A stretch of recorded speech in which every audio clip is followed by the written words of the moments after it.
that change and write books that incorporate white lives into them substantially? I have done. In a substantial way? You can't understand how powerfully racist that question is, can you? Because you could never ask a white author, when are you going to write about black people? Whether he did or not, or she did or not. Even the inquiry comes from a position of being in the center. And being used to being in the center. And being used to being in the center. And saying, you know, is it ever possible that you will enter the mainstream? It's inconceivable that where I already am is the mainstream. They looked at just 12 southern states between 1877 to 1950. Turns out there were 3,959 victims of what they call racial terror lynchings. My name is Mrs. Fannie Lou Hamer. It was the 31st of August in 1962 that 18 of us traveled 26 miles to the county courthouse in Indianola to try to register to become first-class citizens. I don't know what most white people in this country feel, but I can only include what they feel from the state of their institutions. I don't know if white Christians hate Negroes or not, but I know that we have a Christian church which is white and a Christian church which is black. I know, as Malcolm X once put it, that the most segregated hour in American life is high noon on Sunday. That says a great deal for me about a Christian nation. It means that I can't afford to trust most white Christians and certainly cannot trust the Christian church. I don't know whether the labor unions and their bosses really hate me. That doesn't matter, but I know I'm not in their unions. I don't know if the real estate lobby is anything against black people, but I know the real estate lobbies keep me in the ghetto. I don't know if the Board of Education hates black people, but I know the textbooks I give my children to read and the schools that we have to go to. Now, this is the evidence. You want me to make an act of faith, risking myself, my wife, my woman, my sister, my children, on some idealism which you assure me exists in America, which I have never seen. They are not just gangs of kids anymore. They are often the kinds of kids that are called super predators. Slavery was justified morally, biologically, theoretically, scientifically, everything else. And it seems to me that white America must see that no other ethnic group has been a slave on American soil. That is one thing that other immigrant groups haven't had to face. The other thing is that the color became a stigma. American society made the Negro's color a stigma. In my opinion, the young generation of whites, blacks, browns, whatever else there is, you're living at a time of extremism, a time of revolution, a time when there's got to be a change. People in power have misused it, and now there has to be a change, and a better world has to be built, and the only way it's going to be built is with extreme methods. And I, for one, will join in with anyone, don't care what color you are, as long as you want to change this miserable condition that exists on this earth. What the gay rights ordinance in San Francisco, the main focus is to prevent the people who are already employed, who are gay, who, if they want to come out and break down the stereotypes, prevents them from being fired. I am not calling the gentleman, Mr. Meadows, a racist for doing so. I'm saying that in itself, it is a racist act. Is this the land of the free and the home of the brave? No! Is this a land with liberty and justice for all? No! Is this one nation, indivisible, under God? No! Either let us practice the democracy we are preaching, or shut up. Well, there's no single simple meaning of the term revolutionary. A revolutionary is a man or a woman who is a lot of things, but basically the revolutionary wants to change the nature of society in a way to promote a world where the needs and interests of the people are responded to. It doesn't take much to look on the local news every night and see how many black kids, black boys, black men are being killed with these stand-your-ground defenses that these people raise. Then they get off. I am a mother, too. And I have a son. And I care as much for my son as y'all care for y'all's. But my son doesn't walk the same path as yours does. FBI Director J. Edgar Hoover today asserted that the Black Panthers represent the greatest internal threat to the nation. Every incident that have been tipped off in this country in the last 2 years up north have been tipped off by uniformed police. Now, I'm not saying the police is right or wrong. I'm saying when you have these incidents that's tipped off with this one symbol, then we should look into it and see what it is. When 22 million people, be they black or white, start hollering police brutality, then it's time to start listening to 22 million people and going in. A lot of people say, well, it's not police brutality. Police brutality is not when a cop necessarily knocks me upside the head. It's when a cop calls me nigger when he's making the arrest. It's when he handles me wrongly in every process of processing the arrest. This is a form of police brutality. America's not unique in its sins as a country. We're not unique in our evils. I think where we may be singular is our refusal to acknowledge them. And the legends and myths we tell about our inherent, goodness to hide and cover and conceal so that we can maintain a kind of willful ignorance that protects our innocence. I've had the privilege of growing up in a tradition that didn't believe in the myths and the legends because we had to bear the brunt of them. Republicans in February blocked Senator Bernie Sanders' bill to provide $21 billion in medical and other benefits for veterans. When our men and women come home from war, some wounded in body, some wounded in spirit, I don't want to hear people telling me it's too expensive to take care of those wounded veterans. I don't accept that. If you think it's too expensive to take care of veterans, don't send them to war. Back in 1998, a black man, James Byrd Jr., accepted a ride from 3 white men.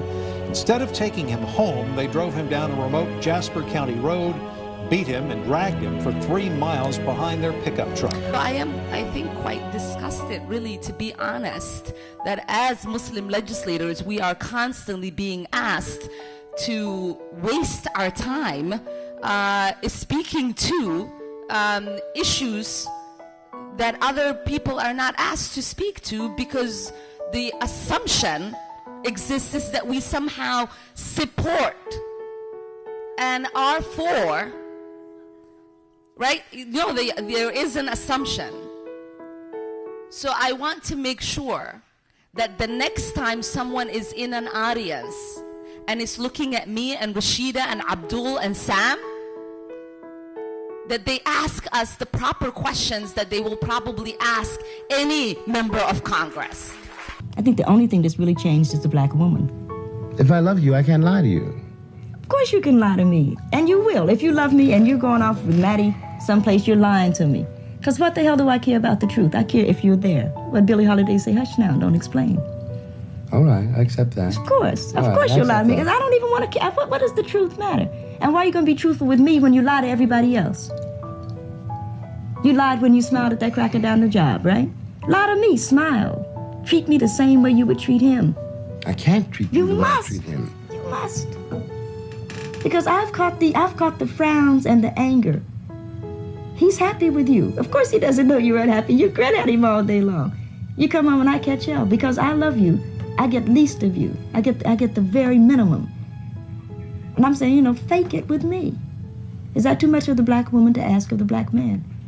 For 10 years, so that we can get a child on his feet that says, yeah, father smiled at mother. He talked to me about school today. How many bales of cotton have you picked?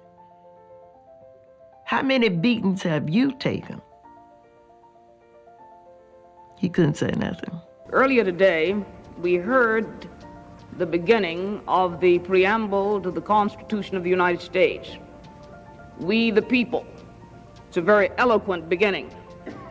But when that document was completed on the 17th of September in 1787, I was not included in that we the people.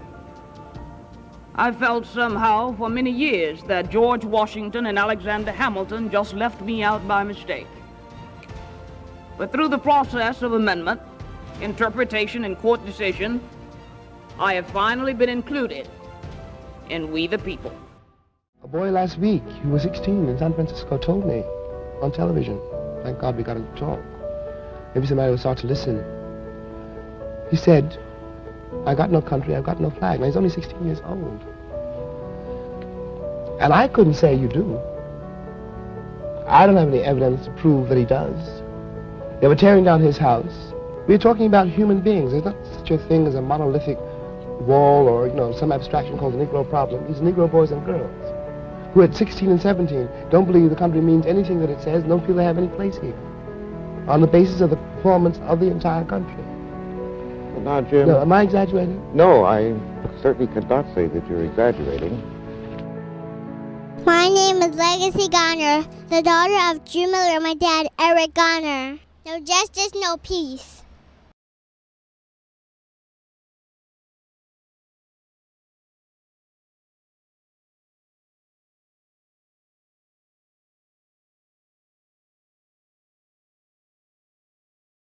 I think also the next generation of Democratic Mic check, mic check. that are blacker, that are browner, What's and the they word? are a rising electorate. Let me pause this before YouTube try to cut me off for thinking that I'm trying to show something live.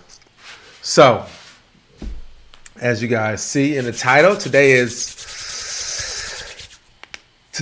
South Carolina's primary, right? Right? I don't know if you guys have been paying attention to what's going on. Let me try to, in addition to doing that, Mexican police chief make a deal with ruthless assassins. What? Okay, so how you guys doing? How's your weekend going?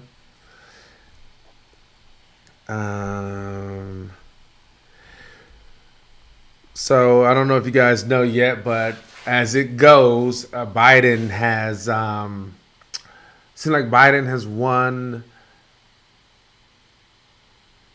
He has won South Carolina. What I don't appreciate right now is that they're having this. They're talking about South Carolina as if, the majority of the votes are the tally of the votes are in. They're at only 14% reported. But obviously you can tell who's going to win. I understand that. But how they're speaking is if somehow he's the comeback kid. As if they don't know that South Carolina, how conservative is South Carolina, first off. Even black people, like as Democrats, it's a very conservative, I want mainstream. I mean, you got Jim Clyburn, the guy that's the majority whip there, that endorsed Biden. It's all about relationships. They're a part of the good old boys. I've been knowing you. You probably helped me get in the office, and this is what we're gonna do until the end. And they probably made some pact years ago. This is how we're gonna help each other. And if you listen to Jim Clyburn, he's the majority whip, he said his decision was made. He said months before he even came out. He had already made his decision based on his relationship with Joe Biden. You know what I'm saying? I just want to see. Let me see what they're talking about right quick. Right. I think they are splitting this vote off. You can say whatever you want. Pete and Amy and Biden. You know what? They're trying to say that. That's another thing, too. For some reason, they think that the more conservatives stay in the race, that they're splitting the vote up. I don't know if you guys watched the other day, but I did there's a website, a polling that shows you like the majority of Biden supporters, their second choice is Bernie Sanders. It's not another moderate Democrat. It's Bernie Sanders, because the people that like Biden like him for him, not really because of his kind of his policies, but not really. It's like I'm used to him. I like him. But the majority of his supporters, their second choice is Joe Biden. So I mean, is Bernie Sanders. So when you hear people on CNN talking about Buttigieg and Amy Klobuchar and all these people, if they drop out, then that'll give more delegates to Biden, you know what? That's really not true. And for me, I say drop out, and then I think they'll really be able to see how much they'll be kicking themselves in the ass, because just because they're moderate and they drop out doesn't necessarily mean that those people that supported them is going to go to Joe Biden. You know what I mean? And this is what another thing that like irks me the most is that these people have been had such a hard on for Joe Biden winning, and they love Joe Biden so much they couldn't wait for this day. I mean, so much so that they disregarded everything that Bernie has done up until this point. Period. Think about when not Joe Biden, I'm sorry, Bernie Sanders. When Bernie Sanders won Iowa. I mean, when he won a popular vote in Iowa and barely lost, and that still could be contested in Iowa. Oh, well, Bernie's supposed to be bringing out the younger vote and this movement. He wins in New Hampshire. They have something to say against, well, this and that. He wins. Where else did he win? Then he wins in Nevada. He wins three places, and they reluctantly start to say, oh, well, he actually won. Biden wins this one. We don't even know. They're thinking he may have won by double digits, and maybe so. But right now we don't know. It's only 14% of the vote in, and all of a sudden he's the comeback kid. All of a sudden he's the comeback kid. That's amazing. But I'm not surprised by it. I'm frustrated by it. I hate it because these people have what you call a bully pulpit. Like, everyone listens to them. And like I was talking about yesterday, like, these people they're what do you call it? They're betting on voters' ignorance, man. They're like kind of hoping that voters just walk in not knowing anything and go vote based on their quote unquote trusted news outlet. That's kind of what they're betting on, and so they have this thing is what we call manufactured consent. It's right. It's like manufactured consent means that they tell these lies, they tell these stories, and so what it does, it starts to like seek in. Almost think about like Inception. It seeks into a person's mind. You hear something all the time. Think about it. If you hear something all the time, all of a sudden that can become true. You think about that when you think about like stereotypes of different people. You hear that Asian people can't drive. All of a sudden, that's the first thing you hear. That black people like watermelon. All of a sudden, that's the first thing that comes up in your head. You hear a thing a certain amount of times, you start to believe it. So if you can hear that, oh, Biden is the best candidate to beat Trump, then guess what? You start to believe it. If you're not out here kind of campaigning or paying attention, you start to believe that, oh my God, Biden is the best person to beat Donald Trump. Biden has a terrible past, and I'm gonna get into that again because a part of my intention is to frustrate Biden's. I don't think Biden has a chance at all, but only thing, I mean, I can go by what I've seen and what I've known based on like my time traveling and covering the 2016 elections and covering, just different Democratic parties up until this point, that Biden is a liar. I don't know if you guys knew this because they're not reporting on it much. Biden just lied last week and said that he got arrested with Nelson Mandela when he went to visit him. A complete lie. And I'm going to show you a whole lot of other lies that Biden has said throughout the years. But this has happened a couple days ago. He lied and said he got arrested with Nelson Mandela. But this is what he's used to. I mean, this is his third time running for presidency, right? His first time that he ran for presidency, he dropped out of the race because he got caught plagiarizing a speech. Everybody on IG was happening. Go to YouTube or Twitter, and check me out. You'll be able to see the graphic and everything. Right now, you just see me in the green screen because Instagram doesn't have a stream key. But if you guys want to check me out, and you can hear it better as well because I got the mic. It's all connected to that. On YouTube, I'm on YouTube live right now, Facebook, and Twitter. So if you go on any of those, you'll be able to see me right now. So, but this is what they're candidates like Biden. They grew up in an era where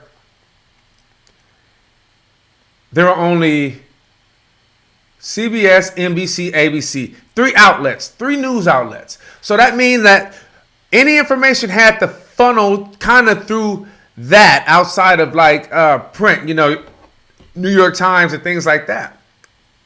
So they were betting on being able to control the narrative. They haven't adapted to the fact that they don't control the narrative anymore. So they still have those habits. They still tell lies. What's up, Raj? Hey, go on either Facebook or YouTube or Twitter. You can see the graphic and everything and hear me better. But they haven't adapted to this moment in time. And so they still continue to have the behaviors that they have for the politics back in the day where they can lie and kind of just manipulate their way to a presidency and not be challenged. But as we're going to see, especially with Joe Biden, that's really who I'm highlighting right now, because as you see, he won, and I want to talk about some more things as well. Like, what does that mean going into Super Tuesday? He hasn't campaigned at all. He doesn't have any money in the 14 states. This is how he felt about his campaign, that he hadn't put any money in the 14 states that will be voting, which is the largest amount of delegates available in a Democratic primary. I think it's a third. It's a third of all delegates that you can receive throughout the primary. A third of them will be available in 3 days. And he hasn't campaigned. He hasn't put any money in any of those states. And it's because he honestly didn't know how he was going to how it was going to work out for him in South Carolina. He's about to speak right now on CNN. I want y'all to see it, but I know last time I did this, and I kind of streamed CNN, like live streamed them. I got cut off. We were suspended.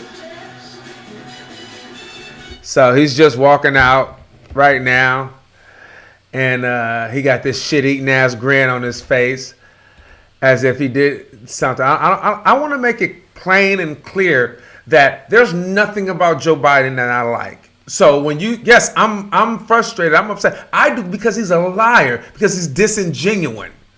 Period. There's nothing about his politics or him as a person that I like at all. So I want to make sure that this is clear. I don't want you to think that, oh, he's just upset. I'm absolutely upset. I'm frustrated because I understand people that are coming into the race right now that hasn't followed the debates, that hasn't followed him, that's not looking, is a lot of times, first off, South Carolina is a very conservative, middle ground, Democratic electorate. You know what I'm saying? They're not, they think liberalism is motherfucking Hillary Clinton. That's a neoliberal. They think that's progressive Hillary Clinton. So this is what I'm saying. I mean, she won in 2016, but it was like, she got 89% of the vote. So come on. They're very moderate, kind of middle right Democratic electorate. So don't get it twisted. This is not, people try to say because they have a large black population, like this is what the country is. It's not. It's not.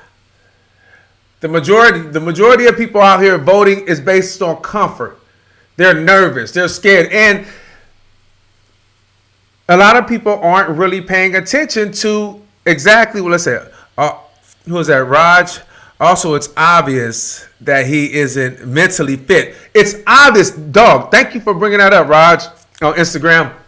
It's completely obvious that he's not. I'm going to show a video of yesterday. He said, I want you guys to vote for me. I'm running for Senate. This is what Joe Biden said last night, that he was running for Senate. They talked about it on the Breakfast Club this morning. He got donkey of the day because he was running for Senate. And then he said, y'all vote for Biden, not the other Biden. Vote for this Biden, not the other Biden. Oh, this is Alex. What's up, Alex? What up, bro? My bad. And who else is that? What's up, Kimberly? I miss you, boo. But that's Black Jesus' best friend. Nah, that ain't Black. I mean, Kim, Obama was trying to get the Midwest vote. That's why he put Biden. Remember what Biden said about Obama when he first came. Oh, the only reason that people are voting for him is because he's articulate, clean. I'm about to show y'all all these videos. So everybody that's on IG, go to Twitter or YouTube or Facebook so you can see the actual video and see the graphics and everything that's going on. But as my frustration grows, let me just show y'all this. So look. I want y'all to subscribe, follow us. You know, I'm trying to grow the channel. We're doing this thing. So make sure you guys subscribe, follow us, like this page, hit the notification bell, because when you hit the notification bell, we get you get notifications when I go live, and you'll start getting used to it. And so in a minute, probably by next week or mid next week, I'm gonna start having a schedule where I'm gonna be going live every day at the same time, so you guys can get used to it and get used to a schedule. Let me see, where is the let me see, like, I need that subscribe one.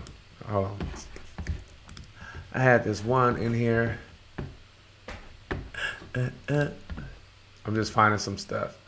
But as we know, Biden right now has won the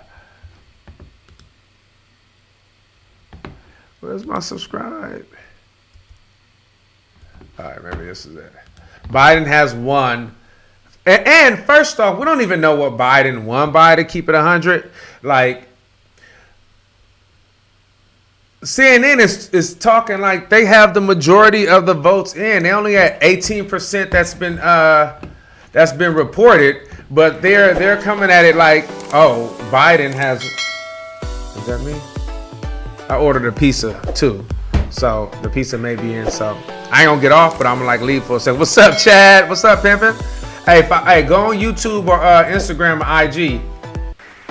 I mean, not Instagram, but YouTube or Facebook or Twitter, and you'll be able to see the graphics and everything. So I'm gonna show some clips. YouTube, Facebook. I mean, IG don't have the stream key, so I can't do it. I can't like show all the graphics on IG, but go there so you can see everything. What up, player? Who's this right here? What up, Playboy? What's up, pimpin'? Jihad. Let me see, who is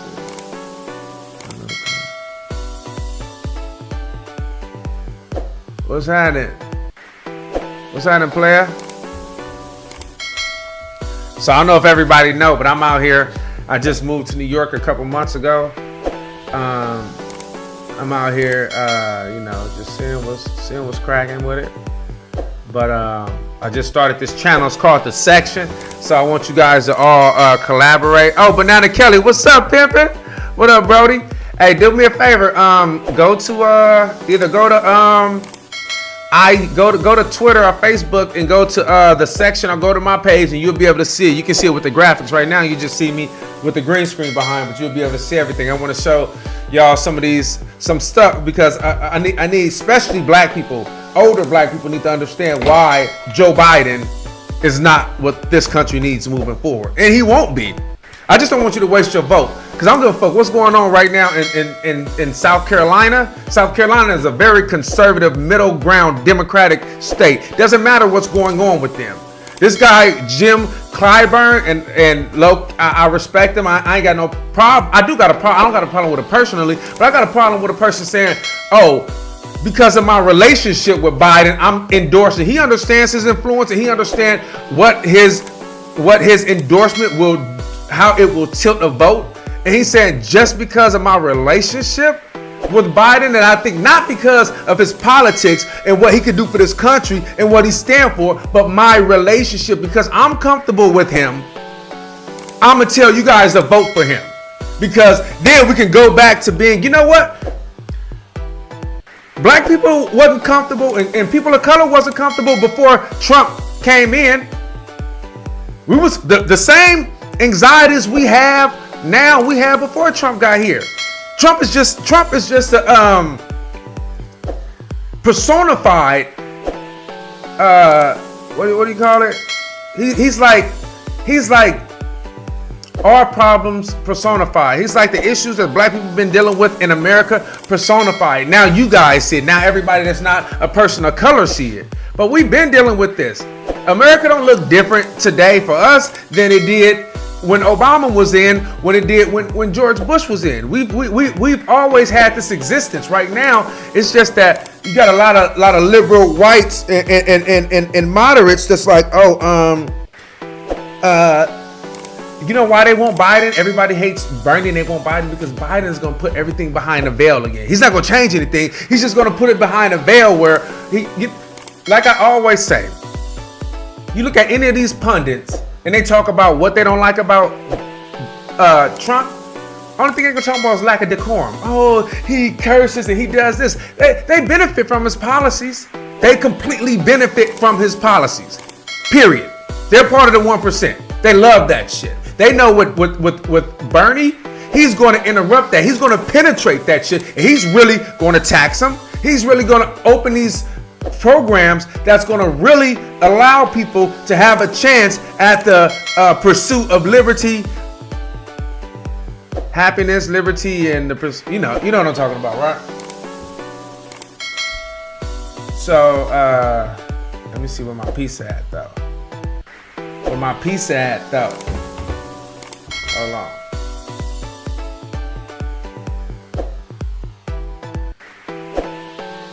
I'm supposed to have a pizza coming because I'm hungry. But yeah. Let me see.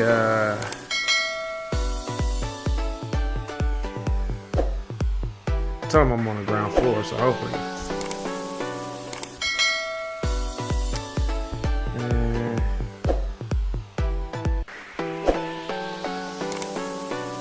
It said Muhammad left the store.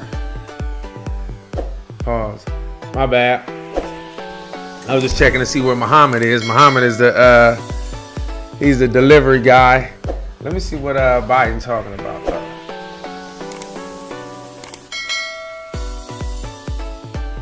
We call our democracy America. We can't survive unless we focus on our goodness. We can build a world because the American people in the last 3.5 years have seen the alternative. Biden is full of shit, man. And we're gonna go through and expose his full of shitness in a minute. But go ahead and subscribe, follow the channel on YouTube, Facebook. It's called The Section. What The Section is about how we feel about politics, people of color, and really everybody. It's not just people of color, to keep it a note. It's everybody. It's how we all feel about the politics, about what's going on with politics right now. And just from our perspective, I mean, you get sick and tired of people speaking up for us. Well, we got a voice to speak ourselves. You know what I'm saying? And yeah, okay. Oh, okay. I see that little mark. I was trying to see where this thing is. Let me see. All right. I gotta make this bigger. This is I'll try to subscribe. I'm just fixing some graphics. You'll see in a minute what I'm doing. Just to get people. All right, perfect. All right, there you go. Bam. Let's see. Bam. Okay, y'all see that? See that graphic right there? Subscribe. You know what I'm saying? Subscribe. There you go. Bam. Look at it. Look at it. See if I can hear it.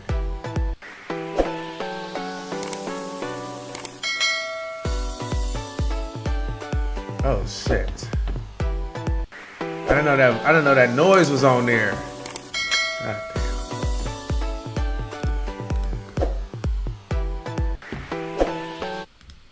That's my bad. I gotta change that graphic. I didn't know that noise was still on there. That noise ain't supposed to be on there. So I'm gonna change that. I'm glad I heard that because I wouldn't have heard it. That would have messed up everything. But let me see who messing with us tonight on YouTube. Okay, there go the pizza man. Oh, the pizza man. Give me 1 second, cause I gotta get this pizza. I gotta get this pizza.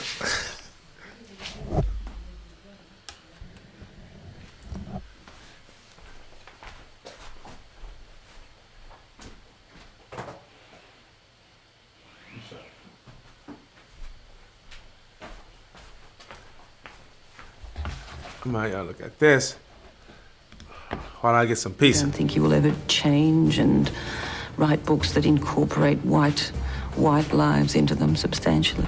I have done. In a substantial way. You can't understand how powerfully racist that question is, can you? Because you could never ask a white author, when are you going to write about black people? Whether he did or not, or she did or not. Even the inquiry comes from a position of being in the center. And being used to being in the center. And being used to being in the center. And saying, you know, is it ever possible that you will enter the mainstream? It's inconceivable that where I already am is the mainstream. They looked at just 12 southern states between 1877 to 1950. Turns out there were 3,959 victims of what they call racial terror lynchings. My name is Mrs. Fannie Lou Hamer. It was the 31st of August in 1962 that 18 of us traveled 26 miles to the county courthouse in Indianola to try to register to become first-class citizens. I don't know what most white people in this country feel, but I can only include what they feel from the state of their institutions. I don't know if white Christians hate Negroes or not, but I know that we have a Christian church which is white and a Christian church which is black. I know, as Malcolm X once put it, that the most segregated hour in American life is high noon on Sunday. That says a great deal for me about a Christian nation. It means that I can't afford to trust most white Christians and certainly cannot trust the Christian church. I don't know whether the labor unions and their bosses really hate me. That doesn't matter, but I know I'm not in their unions. I don't know if the real estate lobby is anything against black people, but I know the real estate lobbies keep me in the ghetto.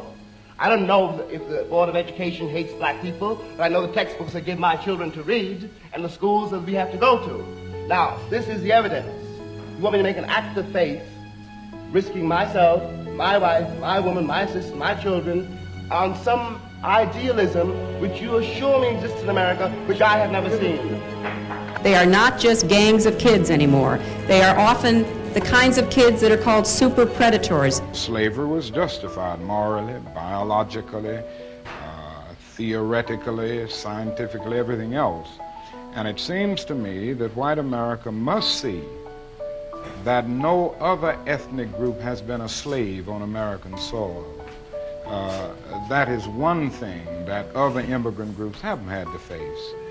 The other thing is that the color became a stigma. American society made the Negro's color a stigma. So I would take a hot second. Young generation of whites, blacks, browns, whatever else there is, you're living at a time of extremism, a time of revolution, a time when there's got to be a change. People in power have misused it, and now there has to be a change, and a better world has to be built, and the only way it's going to be built is with extreme methods. And I, for one, will join in with anyone, don't care what color you are, as long as you want to change this miserable condition that exists on this earth. What the gay rights ordinance in San Francisco, the main focus is to prevent the people who are already employed, who are gay, who, if they want to come out and break down the stereotypes, prevents them from being fired. I am not calling the gentleman Mr. Meadows a racist for doing so, I'm saying that in itself it is a racist act. Is this the land of the free and the home of the brave?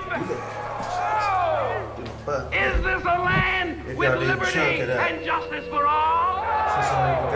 Is this one nation, indivisible, under God? Niggas from the village. Let us practice the democracy we are preaching, or shut up. Village. Well, there's no days was a privilege. Single, simple meaning of the term revolutionary. A revolutionary is a man or a woman who is a lot of things, but basically, the revolutionary wants to change the nature of society in a way to promote a world where the needs and interests of the people are responded to. It doesn't take much to look on the local news every night and see how many black kids, black boys, black men are being killed with these stand your ground defenses that these people raised, and they get off. I am a mother too, and I have a son. And I care as much for my son as y'all care for y'all's. But my son doesn't walk the same path as yours does. FBI Director J. Edgar Hoover today asserted that the Black Panthers represent... Hello? All right, I'm back. Exactly. They're trying to manipulate it, saying Medicare for all who want it. Anyway, we back. It's Saturday. So I'm here. It's a little looser than it would be. That's why I went and got my pizza and gonna eat pizza. And what else do I got? I got a beer here. I got everything I need. All that. I'm actually even eating meat.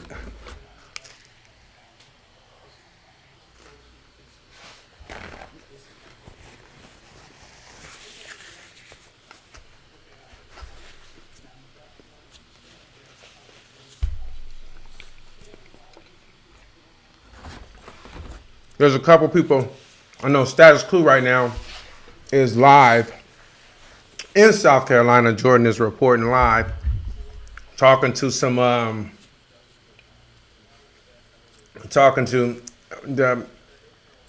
ain't no New York pizza, bro. It's Domino's. I should be getting some New York pizza too. I was just thinking about that. I dead ass called Domino's. But yeah, Status Quo. I want to show y'all some of their reporting right now, because they're on the ground in South Carolina talking to voters.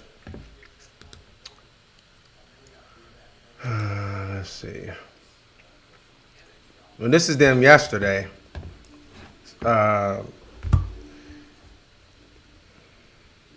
Jordan. Let's see. Bam. Mic check. See, this is him in South Carolina talking to some voters about how they feel about what's going on with the campaign and with the primaries, and you can kind of get an idea of North Carolina politics. South Carolina politics. South Carolina politics. I don't know. People say South Carolina is not indicative of this country at all. It's not. It's a very conservative Democratic. Think about it. They're not liberal at all. They may say that they're not progressive. They may be neoliberals for sure. But check them out. I go around. I've been to Iowa, New Hampshire. This is my third state. I'm talking to so many people that work a full-time job and then drive Uber or Lyft. You know a lot of people like that in the area that are working more than one job?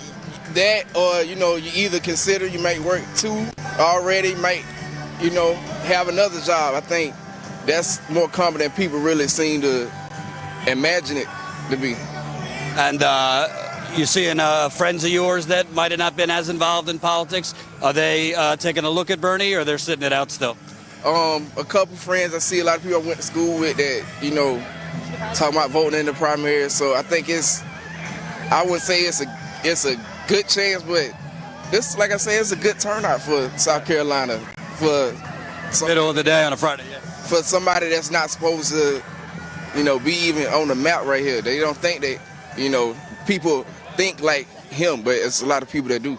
And what are your thoughts on Uncle Joe Biden? He's a lot of the older crowd, particularly older African Americans, seem to think he's with them.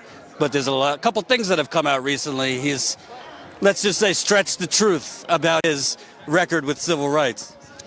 Yeah, I know a couple people who I've been trying to be like, come on, it's things that he's done and said that go against what he's saying that he's been for black people. This, you can't lie and think that,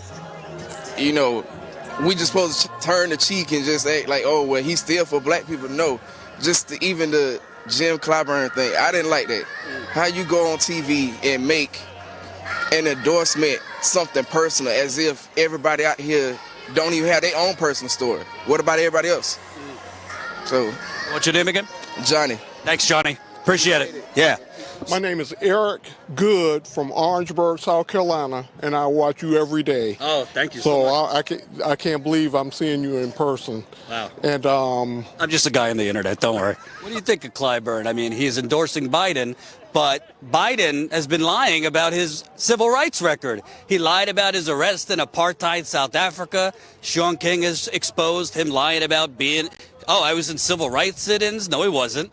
And nobody calls him on it. Nobody in the media calls him on it. If it was Bernie, they'd be calling for him to be in jail. Right.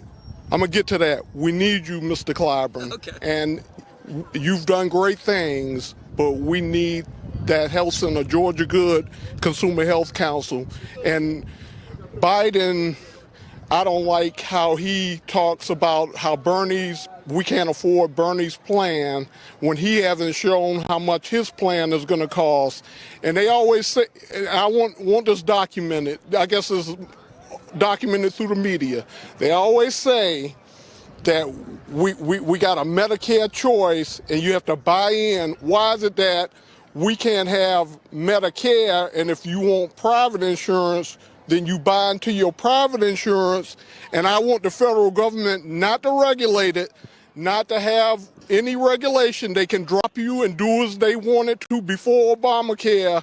I want them I want you to be in a true free market system, and I want the Taft-Hartley Act removed if Bernie somehow make it there, because that's what's really bringing people incomes down. That's interesting because that's actually how the rest of the world works. They have a single payer program in Canada and other places. Private doctors exist. You can't outlaw private doctors, and you could go to a private doctor. You make whatever deal with that private doctor. But there's not an intricate private insurance industry with all the bureaucracy, all the copay, deductibles, all this stuff. So yes, you can get a private doctor in other countries if you can afford it and you want a private doctor. But I'm talking to a lot of people here. It seems like we're hearing about a booming economy in places like South Carolina, but most people I'm talking to are working more than one job. Right. So it doesn't seem to me to be a real boom for the working people. Right. No, no.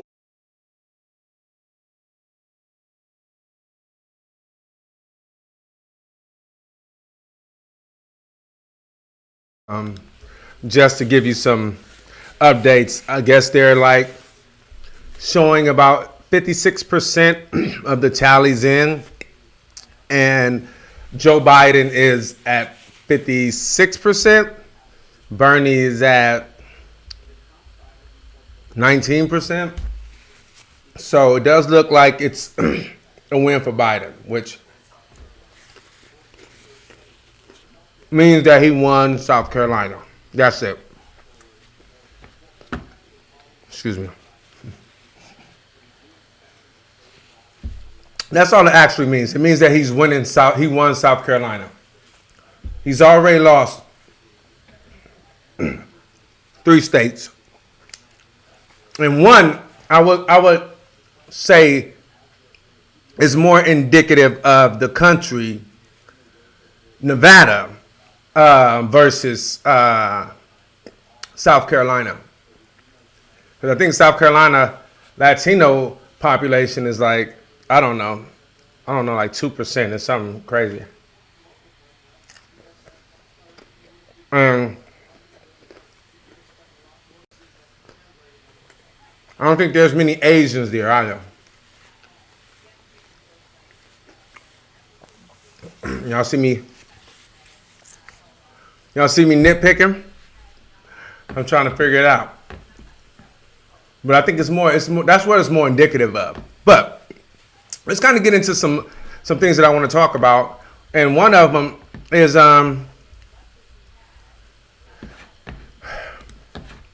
Biden's record. Biden always used this thing,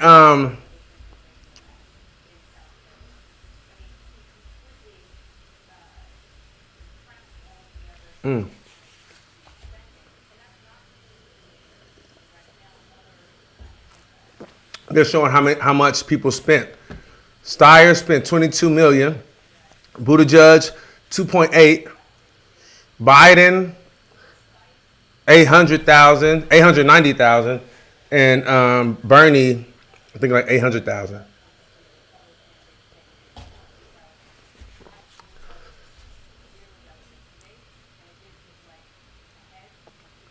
Oh, I shouldn't have.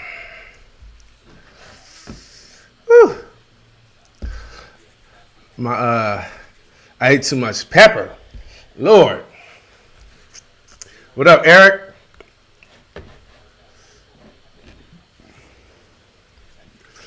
I know. I got some meat on it, man. I haven't eaten meat in a minute.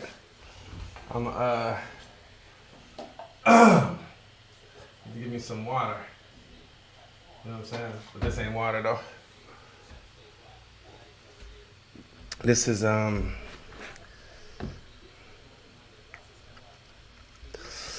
man, I ate too much pepper. But let's get into it.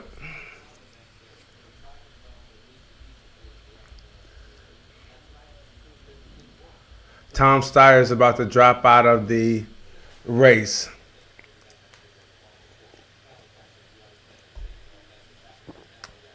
That's what CNN is reporting right now, that he's about to drop out of the race.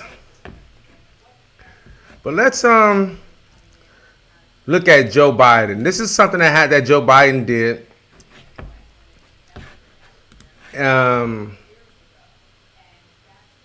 couple weeks ago. Check it out. Biden with Casey Hunt dismissing Sanders' efforts to tie himself to former President Obama. The way he talks about it, you'd think he and Barack were close buddies. And you think they were not? I know they were not. Joe Biden has recently been telling voters that he was once arrested trying to see Nelson Mandela in South Africa in the 1970s when he was already a sitting U.S. Senator. This day, 30 years ago, Nelson Mandela walked out of prison and entered into discussions about apartheid. I had the great honor of meeting him.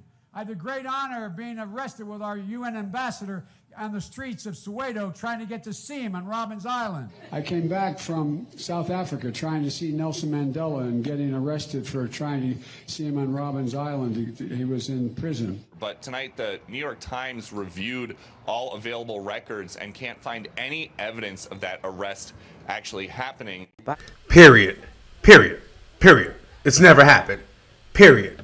This is who Joe Biden is. He always talks about, oh, I give you a Biden word. What in the fuck does a Biden word mean? Because you's a lying MF, right? And just in case that's not enough proof for you, I'm gonna give you some other lies that, because this is how he feels about you, black and brown people. He feels like, so what? I can lie. Let's see. Joe Biden. I'm gonna put Joe Biden lies about civil rights march. CNN actually reported this the other day too. No one's talking about it anymore though. At all. his involvement. Let's see, where is it?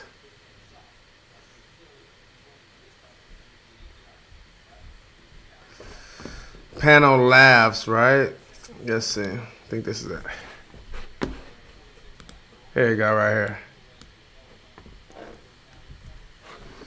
It's not even prioritized. It's like way at the bottom on CNN, as if somehow YouTube is on Biden's campaign. Well, we don't really want this to get out, you know. Let's not prioritize it. It's a CNN clip. CNN gets priority. That's why YouTube changed their algorithm to benefit outlets like CNN and MSNBC, who they claim to be credible. So let's see this. Make sure that okay. I don't want to. Well, I guess I can. Y'all can hear me. It doesn't matter. Lead in a New York Times profile of Joe Biden's 1988 presidential campaign, the first time he ran for president. He lied to voters, according to the New York Times, quoting aides of Biden's, about having marched in the civil rights movement. This is Biden making this false claim in 1987. When I marched in the civil rights movement, I did not march with a 12-point program. I marched with tens of thousands of others to change attitudes. And the New York Times reports, quote, more than once, advisors had gently reminded Mr. Biden of the problem with this formulation. He had not actually marched during the civil rights movement, and more than once, Mr. Biden assured them that he understood, kept telling the story anyway. That is really, really weird. It is, and the story It's weird or it's a lie? That's what I want to know. It's weird? No. That is really, really false. Why did he lie? That is really, really weird. All of a sudden, see, they're saying, we're not going to offend any. I don't want to call him weird. I don't want to call President Trump a racist. That's really, really weird. No, he's a really, really, really bad liar.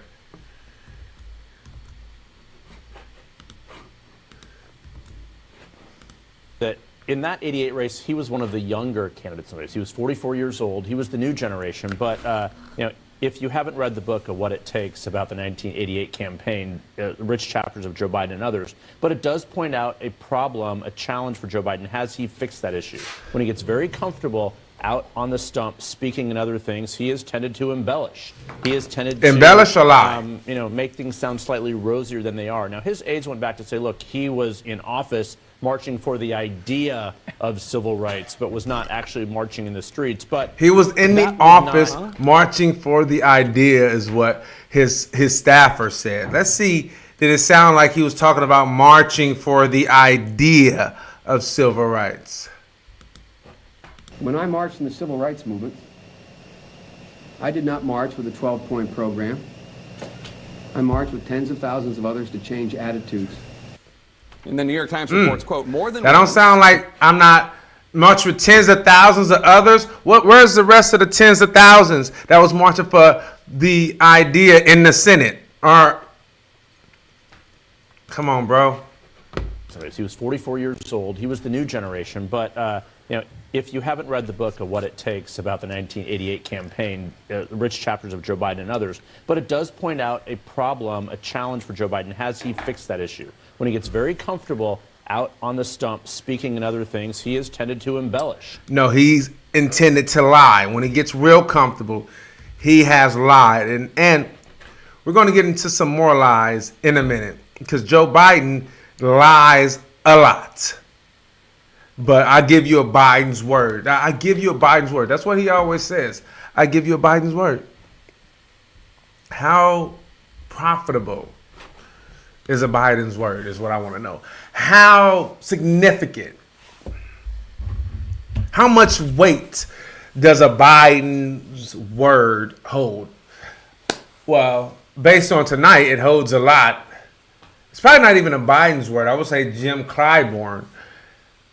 But it holds a lot. Or does his relationships hold a lot? I'm going to revisit last night, because I think Al Sharpton, who there's nothing about, really, I think he's a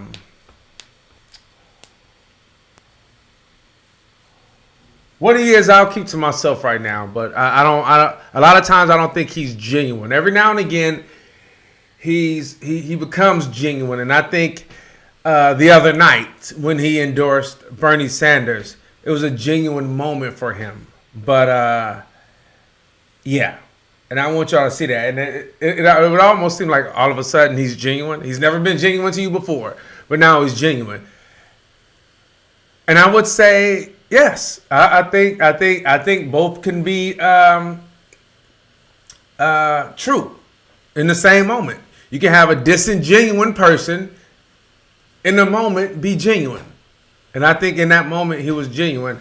And I'm going to show that to you in a minute. Other lies on Joe Biden. This is our Joe Biden night.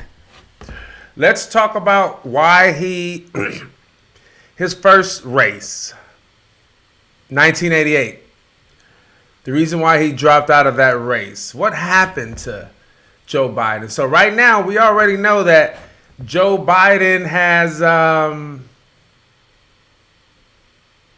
embellished.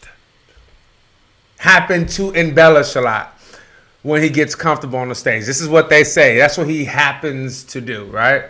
So let's talk about embellishment when we talk about Joe Biden. And if you guys are just tuning in right now, please subscribe. And if you're wondering what's going on, Joe Biden has just won the South Carolina primaries, and I'm irritated by that. So I don't want you to think that I'm not. If you're thinking in your head as you watch this, oh, he just mad. I'm upset because I think people are being duped, and I'm sick and tired of black and brown people being duped. Always thinking there's some disingenuous white person that's showing you who they are that can save us, and it's just not the truth. He's showing you who he is and who he will be. And this is all recent. I don't know if you guys just logged in, but I just showed you right now where Joe Biden lied and said that he was arrested with Nelson Mandela. Hopefully you guys saw that. If not, rewind it a little bit and go and watch that. He just said that and was questioned about it. And then we just saw where he lied and said that he was a part of civil rights marches. He just lied about it. And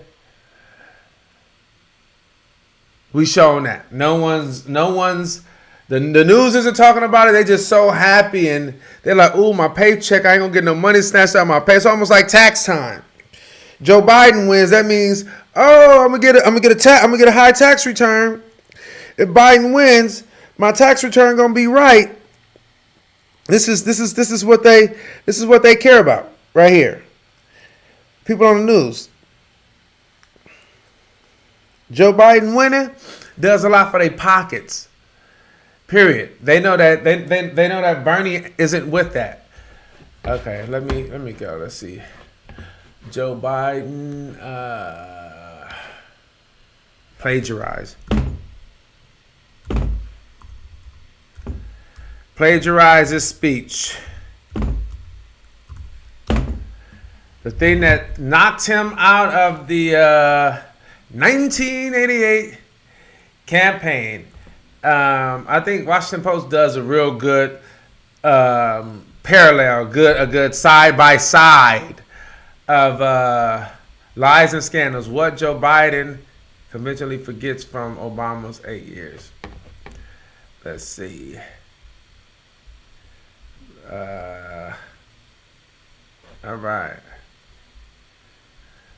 11 years ago. Okay, so here we go. Let's see. So I want you guys to pay attention. You'll see every person that he stole the speech from when he was doing speeches as he was campaigning for the presidential nomination in 88. This is the guy that says the Biden word actually means something. I'm gonna give you a Biden's word, as if that means I'm beyond lying. I can't lie. Damn near like Jesus can't. You know, Jesus can't lie, right? Here you go, check it out. But this standard is not a measure of how we can evaluate the condition of our society. It cannot measure the health of our children, the quality of our education, the joy of their play. Yet the gross national product does not allow for the health of our children, the quality of their education, or the joy of their play. Let us pledge that our generation of Americans will pay any price, bear any burden, accept any challenge, and meet any hardship to secure the blessings of prosperity and the promise of opportunity for our children.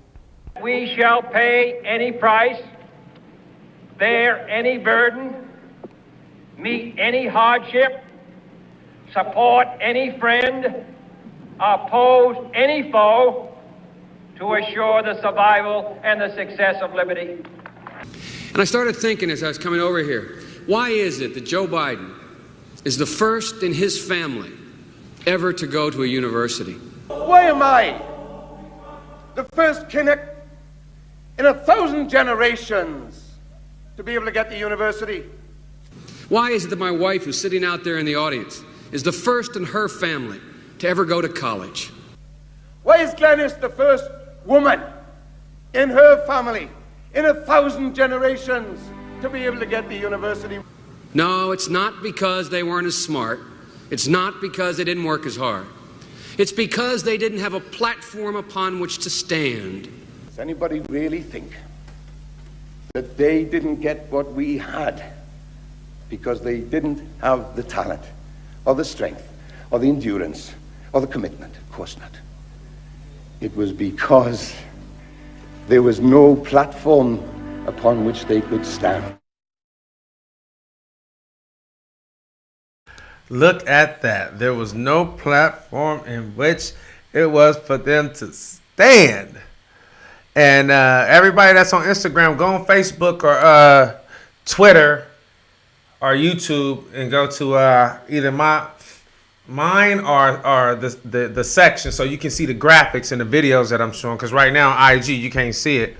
And you ain't going to be able to understand the context in which I'm arguing my point. But this is Joe Biden right here. Lying. That's an example. So I've shown you 3 examples of him lying, right? I've shown you him lying about marching in the civil rights movement, which CNN reported. I showed you him lying about being arrested with Nelson Mandela just a couple weeks ago. That Fox reported and CNN covered as well. And now I just showed you what the Washington Post covered, him talking about him plagiarizing his speeches during his first presidential candidacy.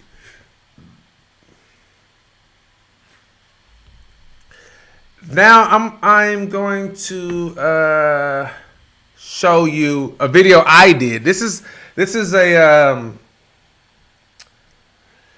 kind of a, it's a tongue-in-cheek, but it's all true. But you're going to see what he says about. Matter of fact, I'm gonna show you. I'm gonna isolate this part because I need y'all to see the reason he dropped out and the reason that he articulated before Barack Obama made him his vice president. And mind you, Obama made him his running mate because Biden wanted to get the Midwest, and he knew that middle of the road Joe or middle class Joe could help him get that vote. You know, for the racist white Midwest people that didn't want to see America with a black man, or didn't know if a black man could do it, or if black people were going to take over America because you had some moderate black president.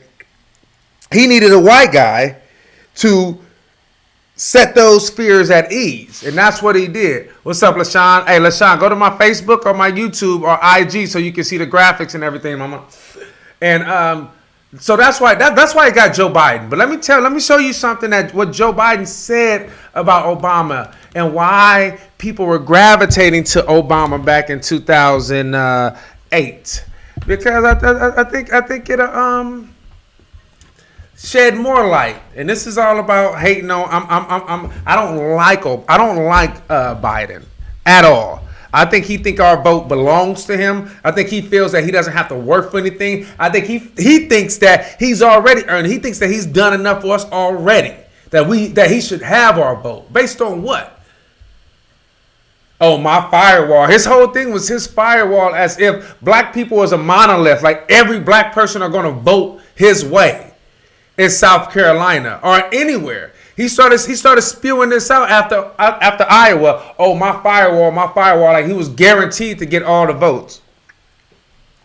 Which I'm arguing that point, but he got a lot of the votes today. But I don't like the insinuation before you know. You know what I'm saying? And the only reason he really got it is because of Jim Clyburn, the majority whip out there, the one that endorsed him, because his influence, which I think to me is BS, because the only reason that he endorsed him is because of their relationship, not what Joe Biden will do for this country, not how he will move the country forward, not how he would address homelessness, address poverty, address people having to work 3 jobs just to pay their rent. 3 jobs. That's not a living wage. That doesn't mean that, oh, unemployment is at its lowest. I'm working 3 jobs. What does that even matter? I don't have time with my kids. Now all of a sudden, I don't have any influence on my children. Now my children are being influenced by maybe gang members. They out there banging because I gotta keep the lights on. So now when my kid go to jail, y'all saying where is the what do they call it? Every time a black person, something happened with black people, where are the community leaders? Where are the what's the name? But the community leaders is working 5 or 6 jobs to survive because there's no cap on rent, and all of a sudden I can go to Inglewood or something where back in the day it was $900 or something for a 1-bedroom. Now all of a sudden they building the Coliseum and they building stadiums for San Diego Chargers and everything. And now all of a sudden a 1-bedroom in Inglewood is damn near $2,000, $2,200, and that's just pushing all black people out, or it's forcing them to have to work 2 or 3 jobs. Because $15 an hour doesn't address that. That's just a start. Hillary didn't even want that initially. Biden didn't want it either. They thought it was too much. $15 an hour. You know, Amazon didn't have to pay a dime of taxes. You know how many government subsidies they received? And they made $17 billion last year? You know what $17 billion look like? Me neither. And that's how you know it's a lot. Shoot. Anyway, I need people to understand this. Let me go to hey y'all, if y'all don't know, I want y'all to follow me. People on Instagram, go to my IG. I mean, not my IG. I keep saying IG. IG don't allow me to live stream. I'm live streaming right now. So if you go to my Twitter, you can go to the section. That's what this is. The section. Either go to the section, independent, or you can go to my Tommy Tahithia on Twitter, Facebook, or YouTube, and subscribe to the page. Like the page. It's called the section because you know what I'm saying. It was gonna be called the color section, but I don't want to isolate it and make people feel like they're not invited or their voices don't matter, because they do. But the reason I was doing the color section is because, you know, I'm colored and it's the section. But it's going to be called the section because this is where we at. But you can see, go ahead and follow us. Follow me, subscribe, hit the notification bell, share. We're going to be doing a lot. I'm going to be, the intention is to be able to go out in the field. And like right now, I would be in South Carolina covering it. So you guys wouldn't have to just see it from a manipulated CNN or MSNBC's perspective, where they have a certain person that they want to win based on, you know, their own tax demographic. And so they push this regard, even though polls are saying one thing, they've been, y'all know they've been pushing Biden for the longest time. Polls hasn't had Biden winning since they started debates. And they've been pushing him because they want him to win. They've been hating on Bernie. And I'm gonna show you these videos of them hating on Bernie. But what was I about to show you right now before I got distracted? Okay. what Bernie said about Barack when he lost. I mean, Joe Biden, I'm sorry. What Joe Biden said about Barack. Why people are voting for Barack. Not because he's intelligent. Not because he has a great plan for America. No, Americans are too stupid for that. Black people, that's not how black people vote. Let me see, Joe Biden's.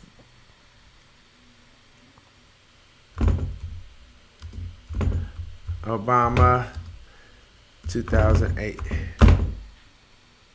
Let me see. He's articulate. Let's see, Obama. Put articulate, clean. That's how you gotta put his clean, because he said that, oh, they finally got a recent comments on race. Let's see. Remarks, racial viciousness.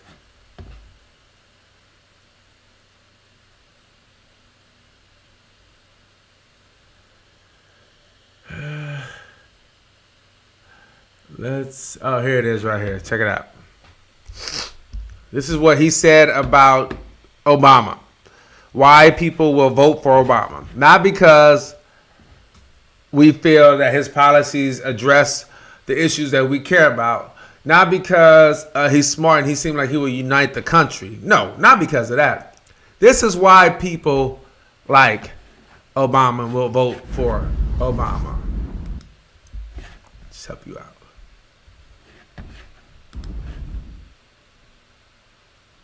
I mean, you got the first sort of mainstream African American who is articulate and bright and clean and a nice looking guy. I mean, that's a storybook, man.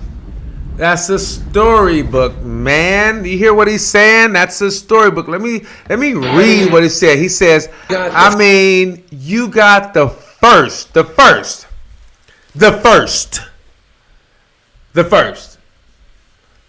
Not Martin Luther King. Not James Baldwin. Not Jesse Jackson. Obama in 2008, you have the first mainstream African American who is articulate and bright and clean and nice looking guy. I mean, that's a storybook. This is why you Negroes want to vote for this other uppity nigga. It's because he's clean.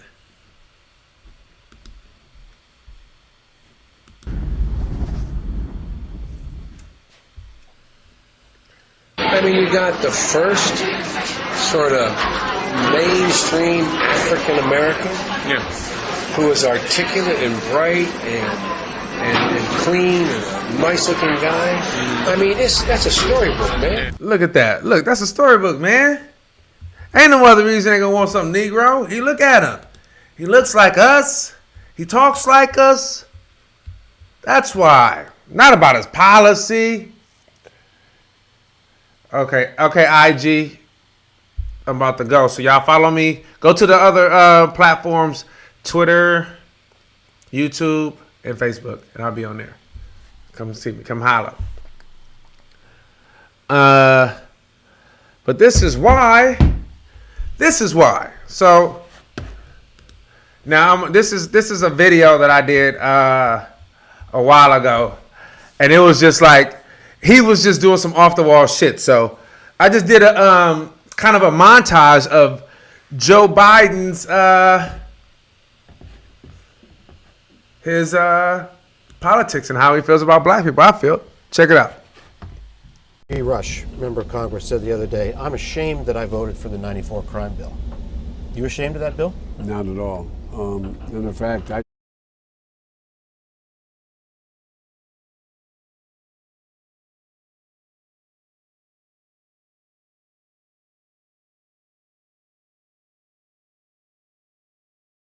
drafted the bill. Ew. Now the 2020 campaign. Joe Biden is almost certain to run for president in 2020. Wait to see if Biden is going to get into the... All right, let me see why. Is it starting where it's not supposed to start? Why is it doing that? It's not starting where it's supposed to start. Loop. Begin, live, remember. I don't want to remember no position. That's probably why. Okay, let's see if it worked now. The American Negro, is that not how you say it? The Negro in America. Come on, Joe. I don't buy the concept popular in the 60s, which said we have suppressed the black man for 300 years and the white man is now far ahead in the race for everything we offer in this society. We decided we were going to change the world, and we did. We did. We finished the civil rights movement to the first stage. Word. I mean, you got the first sort of mainstream African American who was articulate and bright and clean. We must make the streets safer. I don't care why someone is a malfactor in society. I don't care why someone is antisocial. We have an obligation to cordon them off from the rest of society, try to help them, try to change their behavior. That's why we do in this bill. We have drug treatment and we have other treatments to try to deal with it. But they are in jail. Away from my mother, your husband, our families. We would be absolutely stupid as a society if we didn't recognize the condition that nurtured those folks still exist. Evidence of that, the Democratic senator from Delaware. Bobby Rush, member of Congress, said the other day, I'm ashamed that I voted for the 94 crime bill. You ashamed of that bill? Not at all. And in fact, I drafted the bill. Ew. Now the 2020 campaign. Joe Biden is almost certain to run for president in 2020. Wait to see if Biden is going to get into this race, and if so, when? As Joe Biden is about to announce. Bring on Biden. Dang it. I haven't always been right. I know we haven't always gotten things right. Back in 2010, Barack and I finally reduced the disparity in sentencing, which we've been fighting to eliminate, in crack cocaine versus powder cocaine. It was a big mistake when it was made. We thought we were told by the experts that crack, you never go back. Goddamn pickaninny. Hope you enjoyed that.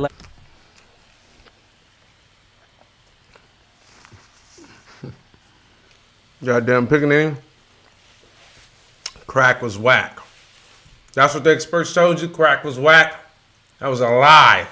This is what I'm talking about. This is Joe Biden. Joe Biden don't have an honest bone in his body when it comes to politics. Period. Let me. What else, Joe? What else Joe done did? He done a lot. Just trying to see which one gonna work. Oh, Breakfast Club. Donkey of the day. I'm telling you, something wrong with him. My granddaddy.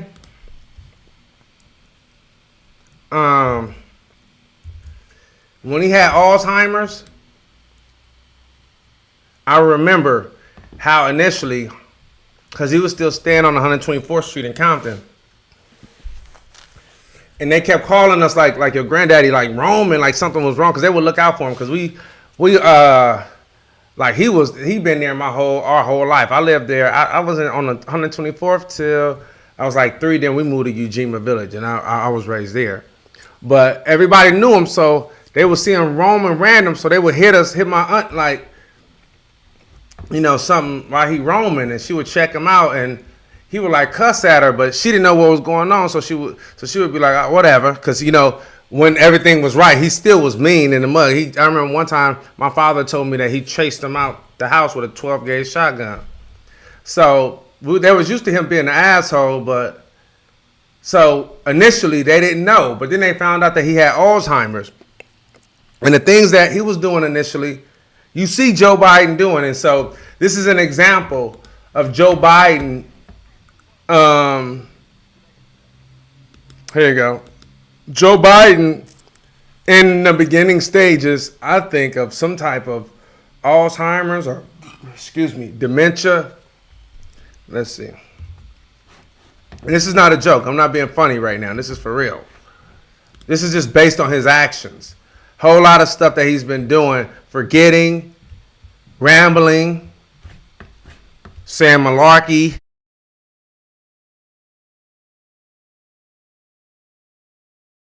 Putting some comments on my lips. Okay. Donkey of the day for Tuesday, February 25th goes to former Vice President Joe Biden. Joe Biden has to be one of the worst presidential candidates of all time. This is his third time running for president of the United States of America, and this year was supposed to be a layup. This was the year that Joe Biden came into the series with a 3-0 lead before he even played a game. Okay, people said he was the most electable candidate, the only Democratic candidate who could beat Trump. Well, if the primaries are any indication, he hasn't proven he can beat Bernie Sanders. Hell, until Nevada, he couldn't beat Matt Pete or Elizabeth Warren. Now it's a very pivotal week. The primaries are happening in my home state of South Carolina. Drop one of clues bomb for South Carolina, damn it. 803-843-864 all day. All right, that's the crib right there. And Joe Biden is calling South Carolina his firewall. He is hoping that his popularity among black voters, older black voters, is going to propel his trash-ass campaign to victory. Well, according to the New York Post, the latest polls of Democrats in South Carolina, those polls show Biden, who once had a 28-point lead in November, has shrunken to just 5 percentage points, because the real fire is coming from the burn, otherwise known as Bernie Sanders. Okay, this is why you always have to, choose people over polls, because if the last few polls from presidential elections and primaries are any indication, polls don't know what the hell they be talking about. Okay, polls told us we wanted Gore over Bush. Polls told us we wanted Clinton over Obama. Polls told us we wanted Clinton over Trump. And polls told us that Joe Biden was going to be the Democratic nominee for president this year. And there's nothing anyone could do about it. That's what they said. Well, Bernie Sanders, Elizabeth Warren, Mayor Pete, they all said, hold up, wait a minute. Okay, y'all thought we was finished. And now Bernie is at 22% and Joe Biden is at 27%. Now, when you factor in the margins of error in each poll, the two are virtually tied. And Joe Biden is hoping that South Carolina's black Democratic voters hand him a victory and give him momentum going into Super Tuesday. If Bernie finishes first place, well, it's probably lights out for the Biden campaign. That would be a fatal, fatal shot. Now, I don't have a dog in this fight. Full disclosure, I'm waiting on the running mates for all of these guys to be announced, because the running mates for me is what will help me make a decision. Personally, I feel like the first person to announce a black woman as their VP wins. In my book, whether it's Biden and Senator Harris, Bloomberg and maybe Stacey Abrams, Bernie Sanders and maybe Senator Nina Turner. I don't know. I'm just wishful thinking here, but the first person to announce a black woman as a running mate wins to me. Now, why is Joe Biden getting donkey of the day? Yesterday, he was attending the South Carolina Democrat Party's First in the South dinner. I was told he received the longest ovation of any of his competitors, so I have to give him props for that. But when he was wrapping up his remarks, I don't know if he had to pee. I don't know if he had to do a number two. I don't know if he was just tired, needed a nap, whatever it was. He just mailed this last line in. It was very DJ envy-ish, okay? And I have to factor... Watch your mouth. Shut up. This has to factor into what decision you plan to make this weekend in the South Carolina primary. Let's hear it. And I have a simple proposition here. I'm here to ask you for your help. Where I come from, you don't get far unless you ask. My name's Joe Biden. I'm a Democratic candidate for the United States Senate. Look me over. If you like what you see, help out. If not, vote for the other guy. Give me a look, though, okay? You had to go to the bathroom, bro. If you thought Joe Biden was an uninspiring candidate before, if you were not feeling Joe Biden because of the 94 crime bill that he wrote, if you weren't feeling Joe Biden because you heard that he's been accused of inappropriately touching women, if you don't like Joe Biden because he doesn't have a black agenda, if he has not moved you at all this election cycle, then how does this clip make you feel? How can you vote for someone who doesn't even know what the hell they are running for? My name's Joe Biden. I'm a Democratic candidate for the United States Senate. Joe Biden is running for the highest seat in the land, President of the United States of America. He was first elected to U.S. Senate in 1972. It's 2020. Why in the hell would he think he's running for U.S. Senate in 2020? You know why it's so easy for him to say that? Because it's all rehearsed. It's all robotic. It's all rehearsed. The same BS, redundant rhetoric so much that it's all a blur. Doesn't matter if it's 1972 running for U.S. Senate or 2020 running for president. All these Negroes look alike to me, okay? All these Negroes look alike. You've seen this before. I mean, when you've seen one black blind Democratic loyalist, you've seen them all. Okay, now it's another part of this clip we have to dissect real quick, so play it. If not, vote for the other Biden. Who the hell is the other Biden? Vote for the other Biden. Play the whole thing in its entirety just one time, please. And I have a simple proposition here. I'm here to ask you for your help.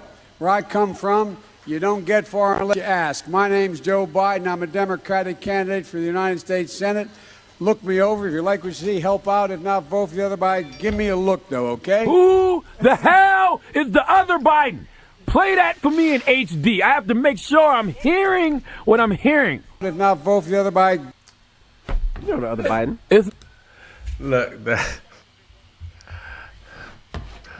But look, it's funny. He's making it tongue in cheek, but that's a serious thing. He's been doing this throughout before the campaigns. A lot of people that wasn't paying attention. These kind of quote unquote gaffes has been going on for a while. And they call it gaffes. And that's why I'm saying it. But I don't honestly think it's gaffes. I think he's coming in and out of some, I don't know. I'm not a doctor. But what I would say is when things look familiar, they look familiar. I've been through this with my grandfather. You know what I'm saying? So this is what I see. Because I hadn't seen it before until then. And it looks the same. It's either that or Charlemagne's right. All you niggas look the same and all these races look the same. I'm just trying to get in where I fit in. So whether it's Senate, President, and if you don't vote for me, vote for the other Biden. There's another Biden. That almost sounds like Hillary Clinton saying, well, there's a public you and a personal you. Really? Y'all remember when she said that, right? Like there's someone you should be in private and there's someone you should be in the public. Interesting. So, I'm just trying to get it back on CNN right quick. So if y'all don't know, just sidebar, we've had our first U.S. death concerning the coronavirus that happened in the state of Washington today. The first case was in the Bay Area of California, and the first death was in Washington. This is all attributed to the fact that Donald Trump was trying to front as if we wasn't having an issue so that the stock market would not do what it's been doing this past week, which is crashing and plummeting. And so now, because of that, they wasn't doing the testing that needed to be done to make sure that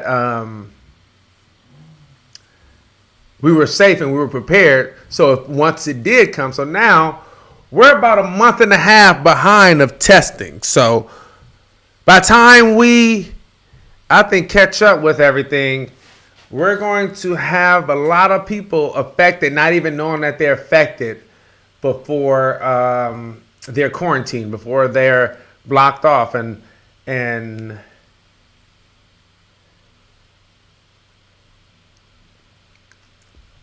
I feel like this is going to have a huge effect, like in the elections. I think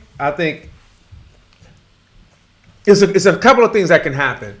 I feel that when you think about the coronavirus and you think about what's going on and how people panic and how just people in general react to things, a few things can happen. One, majority of people just want to feel safe. And feeling safe, feeling secure will trump anything else. And if that's the case, I could see people trying to vote for Biden.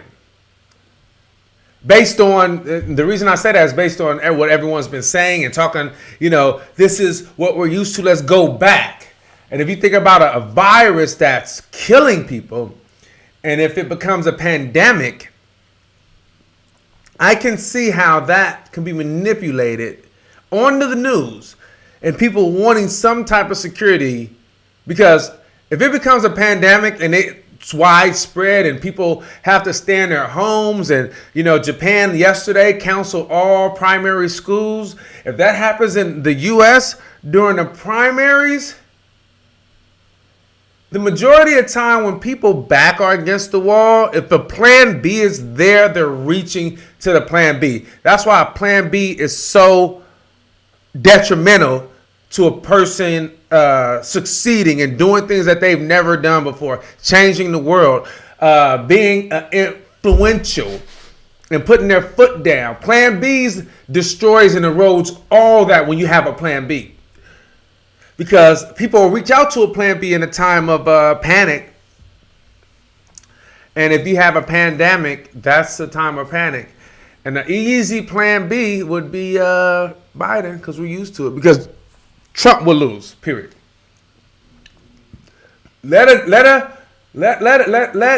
coronavirus consume this country in a way where people can't leave their home. That's going to stay with them as we're going to the primaries, because we're in March right now. March, April, May, June. July is the end of the primaries. Then we go into the general. Let people have dealt 2 months or even a month of their children not being in school in fears of a virus that could potentially kill them. And this was on his watch. And Trump has no economy to lean back on, because now they're saying that there will be no gains or they won't make any money. A lot of, the stock markets. So you don't have the stock market to lean on. And we go into September like that, or August, he's going to be out.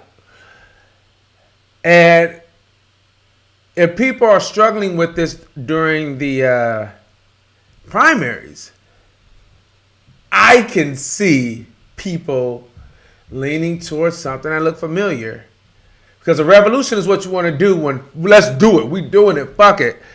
But when your kids are involved and people are starting to talk about, I want things to be better, and Biden's been here and he knows what to do and he knows the people to hire and he knows that he can get us stable.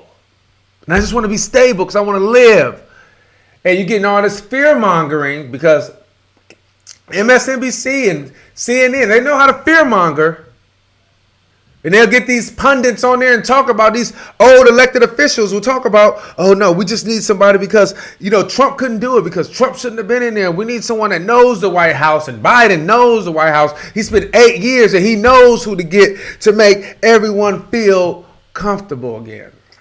So I can easily see a scenario happening like that if the coronavirus becomes a pandemic. But hopefully we don't have to deal with that, because it'll be so the wrong decision. But that's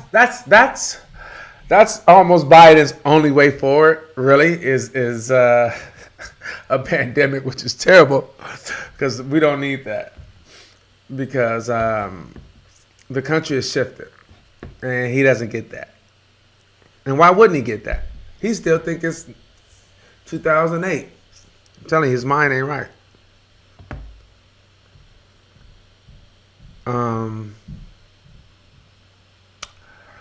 Let's see. What about Biden? What else can I tell you about Biden? Let's see. What are they talking about? Okay, we already saw that. There was something else I wanted to show you guys. I think I had it yesterday. Oh, Al Sharpton endorsed Bernie Sanders the other day. And I just kind of want to show you exactly what he said. Damn, I gotta start making sure I'm paying more attention to. Eric, I see you, partner. I know, I saw Tom just dropped out. These aren't gaffes. This is cognitive decline. You're right. It is cognitive decline. It is. I agree with you, Eric. 100 is cognitive decline. All day. Let's see. So a couple of things I want to show you.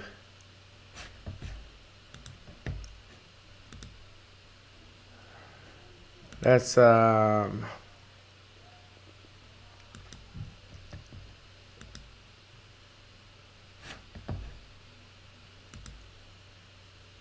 see Al Sharpton. Let's see. Crystal Ball. Crystal Ball is a lady. She's a pundit on I forgot where she is, but she's great. We interviewed her. She probably don't even remember me, but during the People's Summit in Chicago, when I was with the Young Turks, we interviewed her. Well, she used to work for either I think MSNBC, and then she left because she saw the bias in MSNBC. And I'm gonna show y'all some of their bias too, because they ain't shit at all. Let's see, Crystal Ball. Let's see. Neil, I think. Let's see, Crystal Ball. Establishment starts to kneel. Okay, here you go. This is something that. Oh, she works for the Hill. This is something that I think is.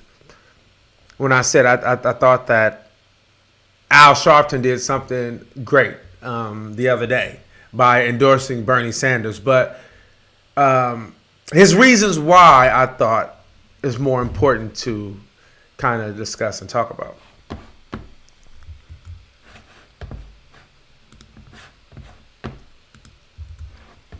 Remarkable moment unfolded yesterday at a minister's breakfast in North Charleston for Reverend Al Sharpton's National Action Network.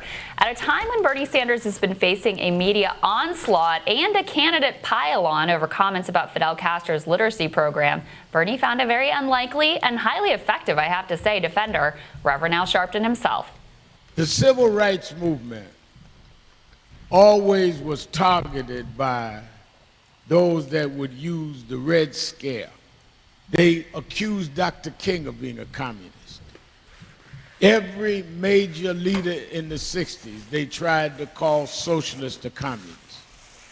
Whatever you decide to do on Saturday, do not go by those that use the socialist tag to try to separate us from what we need to do for this country. Because we've been down that road before. And we are not that stupid to allow you to tell us who is what.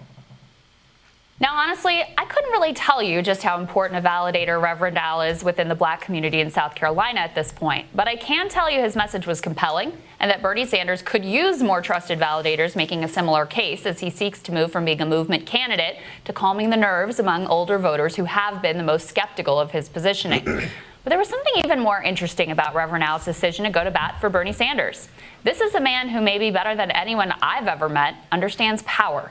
He understands how to turn the tables on power when he uses TV cameras and the press to try to get justice for the often poor working-class families who would otherwise be ignored and tread upon by our unjust system of justice. He understands power when he sees the rise of Barack Obama and jumps on board from very early when it was far from a safe bet. He understands power when he sees the ubiquity and influence of cable news and makes himself an esteemed and relevant voice on MSNBC.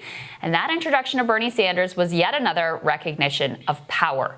Reverend Al was just one of the indications, though, this week that we saw of establishment figures starting to bend the knee to the likely nominee. And if they're smart, they should. Remember, Bernie just pulled off something no other candidate has ever done by getting the most votes in all 3 of the first states. Now, if any other candidate had pulled that off, right now we'd be measuring drapes and talking VP picks. Since it's Sanders, of course, we still have to live with the very real possibility of a contested convention and obnoxious media narratives about this or that pathetically outmatched candidate's comeback. In addition to Reverend Al, though, we reported yesterday on Nancy Pelosi's new comments indicating she would be comfortable with Bernie as nominee. You think anyone in this town understands power better than Nancy Pelosi?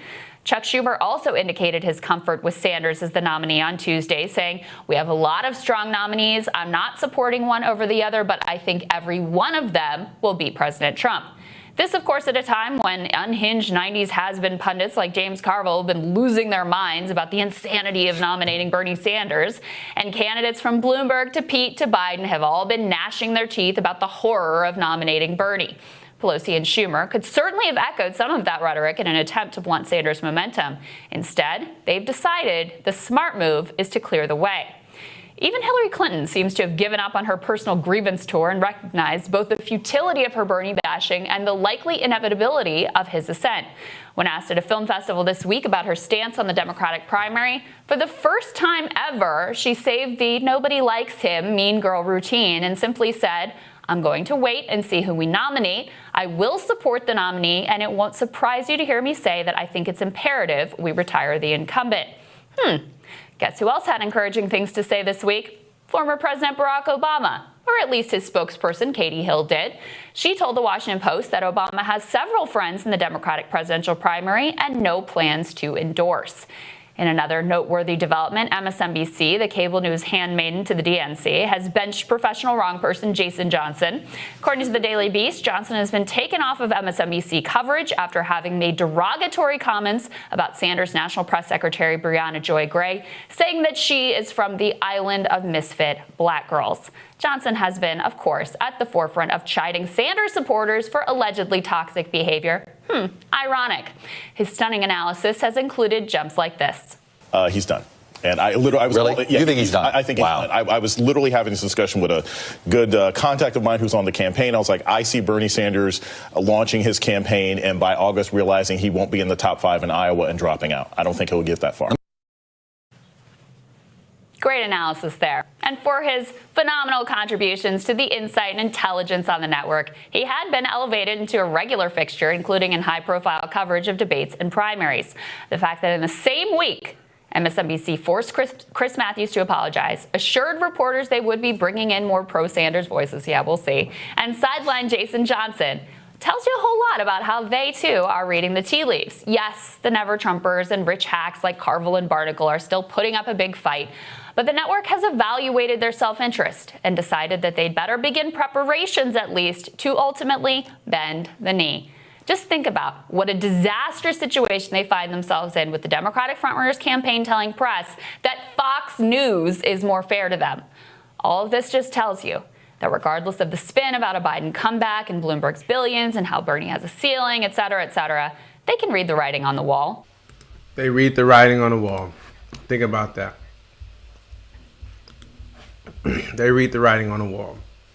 And that's what you see the shift. And what shift you may be talking about, because without any context, it kind of seems not like crystals all over the place, but you just don't understand what does that mean? What bias? What are they shifting from?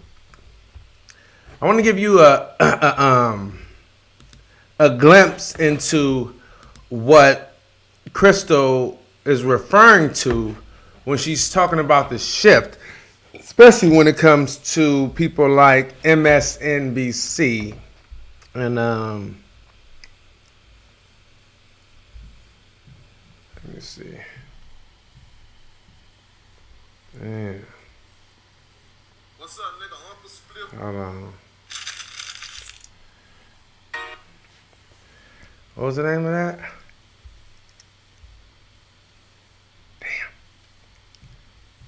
Did I put on this phone? I'm just looking for the name of, I had that video set up. I don't know what happened. I hate when that happens. It's like Bernie Sanders. This stuff happens all the time. Let's see.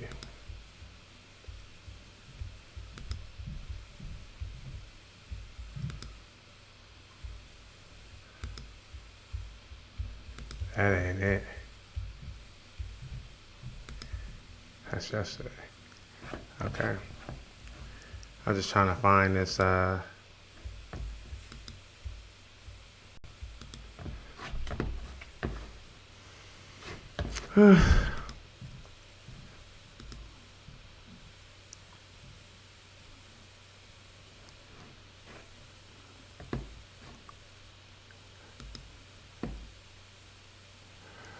And Jordan is reporting at Pete and Amy, the big donors, are now bending for Biden. Interesting. Really? Let's see.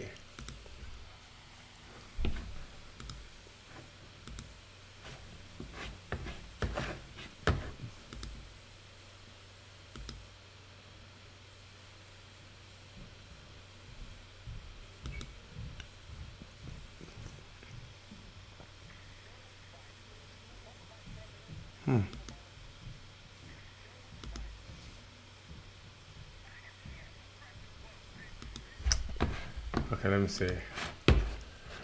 I'm looking for this video, y'all. Just give me a sec.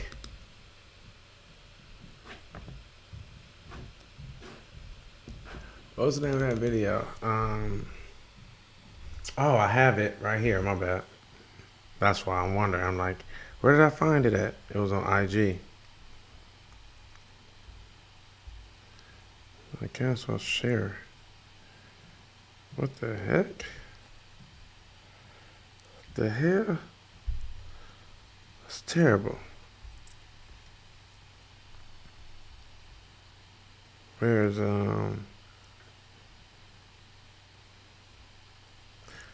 All right, I'm about to find it. Oh, here it is right here. I just need to find the name of it. Once I find the name of it, then we can go there. Rising Up Bernie. Somebody did this. They made this show you. This is MSNBC. Rising Up Bernie Sanders. So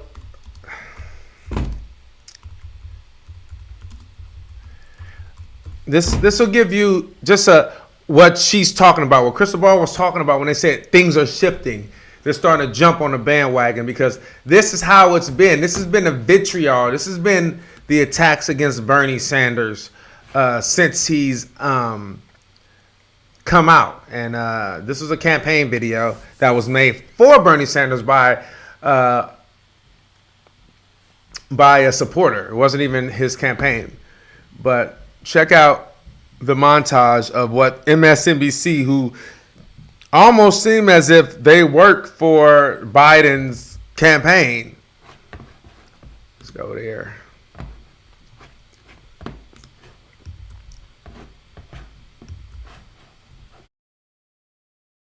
Bernie is back, getting into the presidential race. Democrats like somebody new, and that is not going to be Bernie Sanders this time. It's really hard to imagine who the Bernie Sanders voter is at this point. Bernie Sanders, fall back. Please get away from us.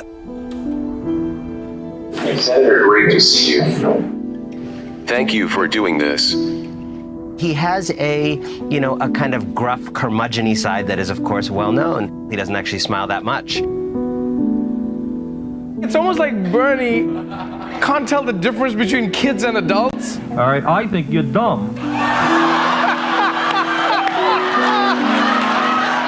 I think you're dumb if you don't sit down and learn how to read and write. No, you were not born stupid. Come here. The only way I think you're dumb, I think when you think you're dumb, because you're not. I think you're disheveled, you're unlikable, and you're pushy, and I don't think you should be leading anybody.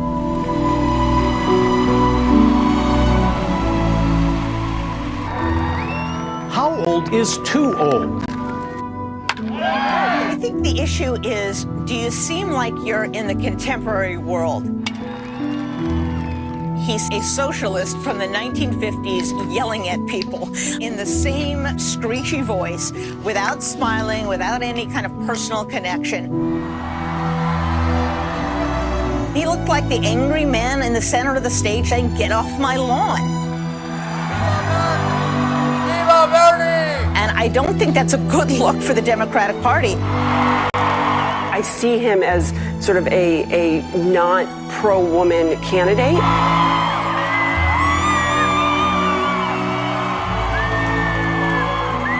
You may have heard the term Bernie bro. The Bernie bro, right? Somebody who's a bit younger,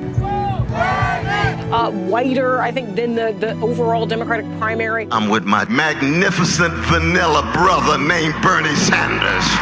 That's Brother Bernie Sanders we're talking about.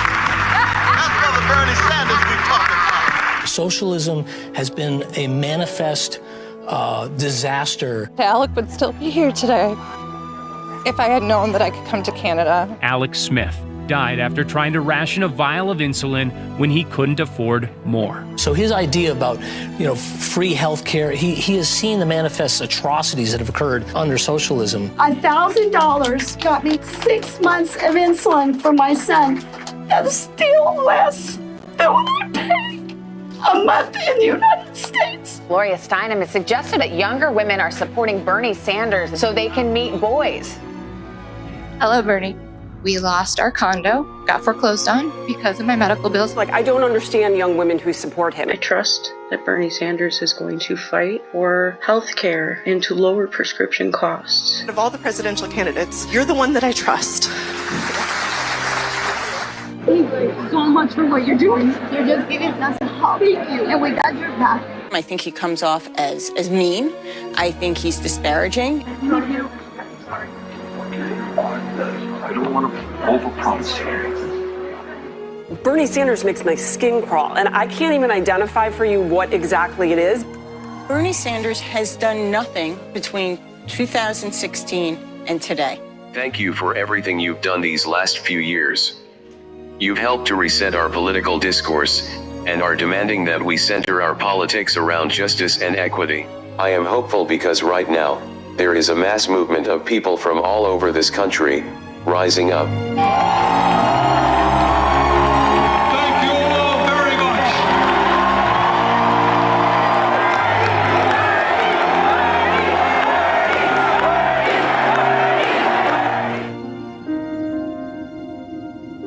It ain't Bernie, it is us. If we come together, we will win. People always say, "Oh, you're being too vocal." Hey, Bernie, you don't have to yell. I don't feel I'm being vocal enough. We are not being vocal enough. When is enough enough? He sounds very, very shouty. Louder. Yeah, we gotta get louder. How many kids are gonna have to make this sacrifice and die? How can you sleep at night knowing that kids can't afford insulin? How is that possible? It's not right.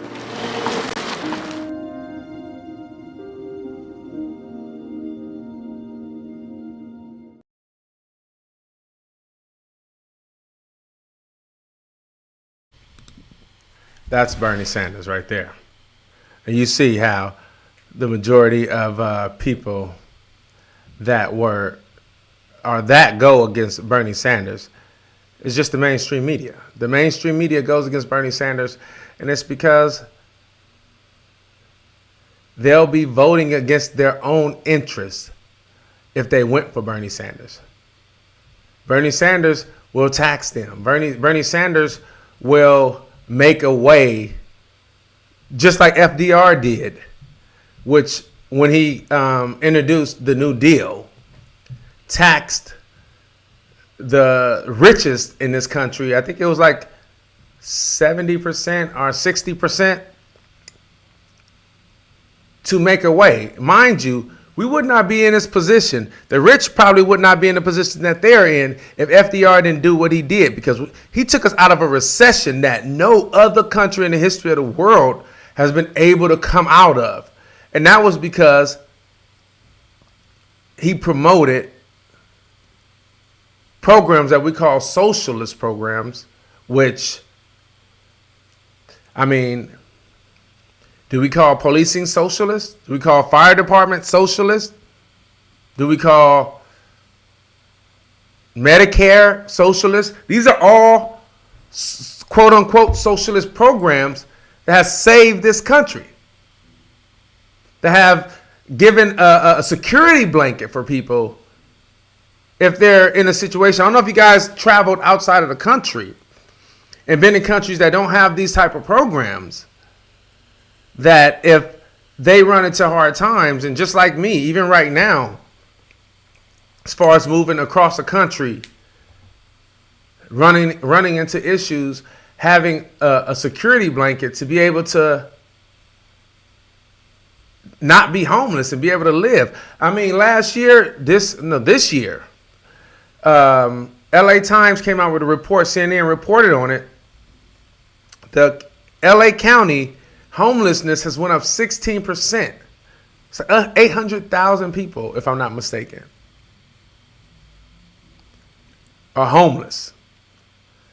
And we covered this when I was with Status Quo, and I went around because I was living right before I moved to New York. I was living in Hollywood, and outside of my home, I was seeing like a lot more homeless people. But in my head, I was like, oh, they must be just moving space, like moving from one place to another.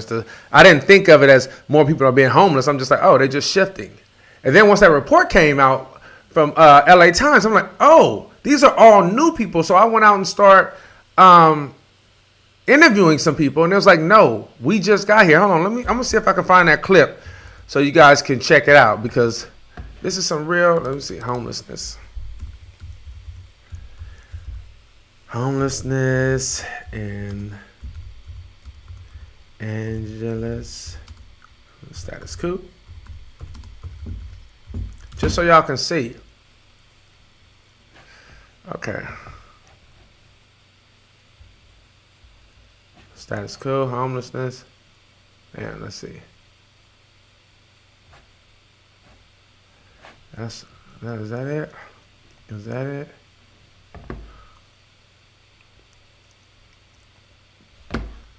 Which one is it? Got a few of them. Let's see, bam. See if this one's it. Just trying to see if I have the right one.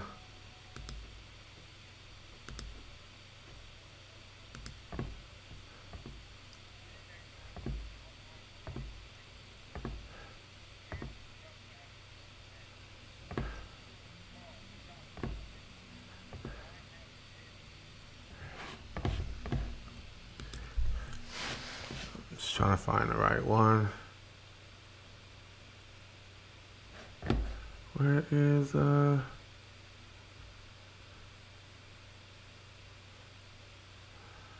trying, let's see.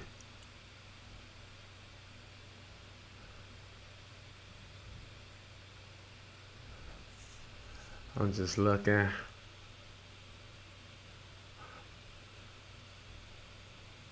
Thai Republicans, homelessness. I'm gonna put Thai. I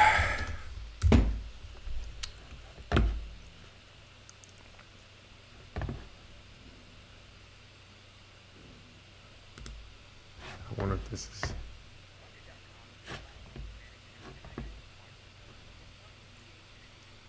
So I'm looking for the right one.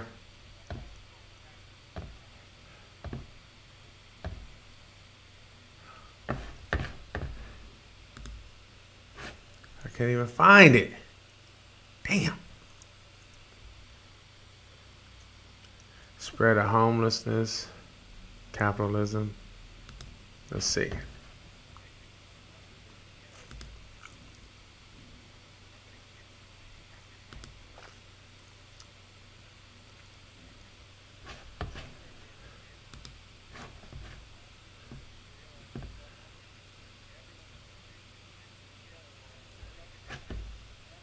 Here you go. This is from when we were in Washington State in Canada. This is good too. I can't find the one I did in LA. It's kind of what Bernie's talking about. A lot of progressive candidates are talking about gentrification. Seattle's kind of a nucleus for all of these things. So we all know how fast the Seattle skyline is changing. There is record growth downtown, but one new developer coming to town, and many feel he will help transform this city. But to truly understand exactly what's happening here, you have to travel to Vancouver, Canada. We are here on East Hastings Street in Vancouver, BC, and I honestly have never seen anything like this. The whole street is just lined with people who I have to assume are homeless. There's thousands of people on the street here. It's a terrible situation. Like, a lot of these hotels have been condemned too, at least several of them on this block. So There are thousands of people right now on the streets. If you come here at night, all the doorways will be filled with people sleeping. The alleys, the people are everywhere, particularly in this neighborhood. And the middle class people don't seem to realize what's going on. They seem to think that everyone on the streets is mentally ill or drug addicted, and that's just not the case. I mean, it just happens that there's no income. If you're poor, you cannot afford to find a house. There's a certain amount of those, and once they're full, there's nowhere to go if you don't have any money. The government is building a bunch of what they call modular houses.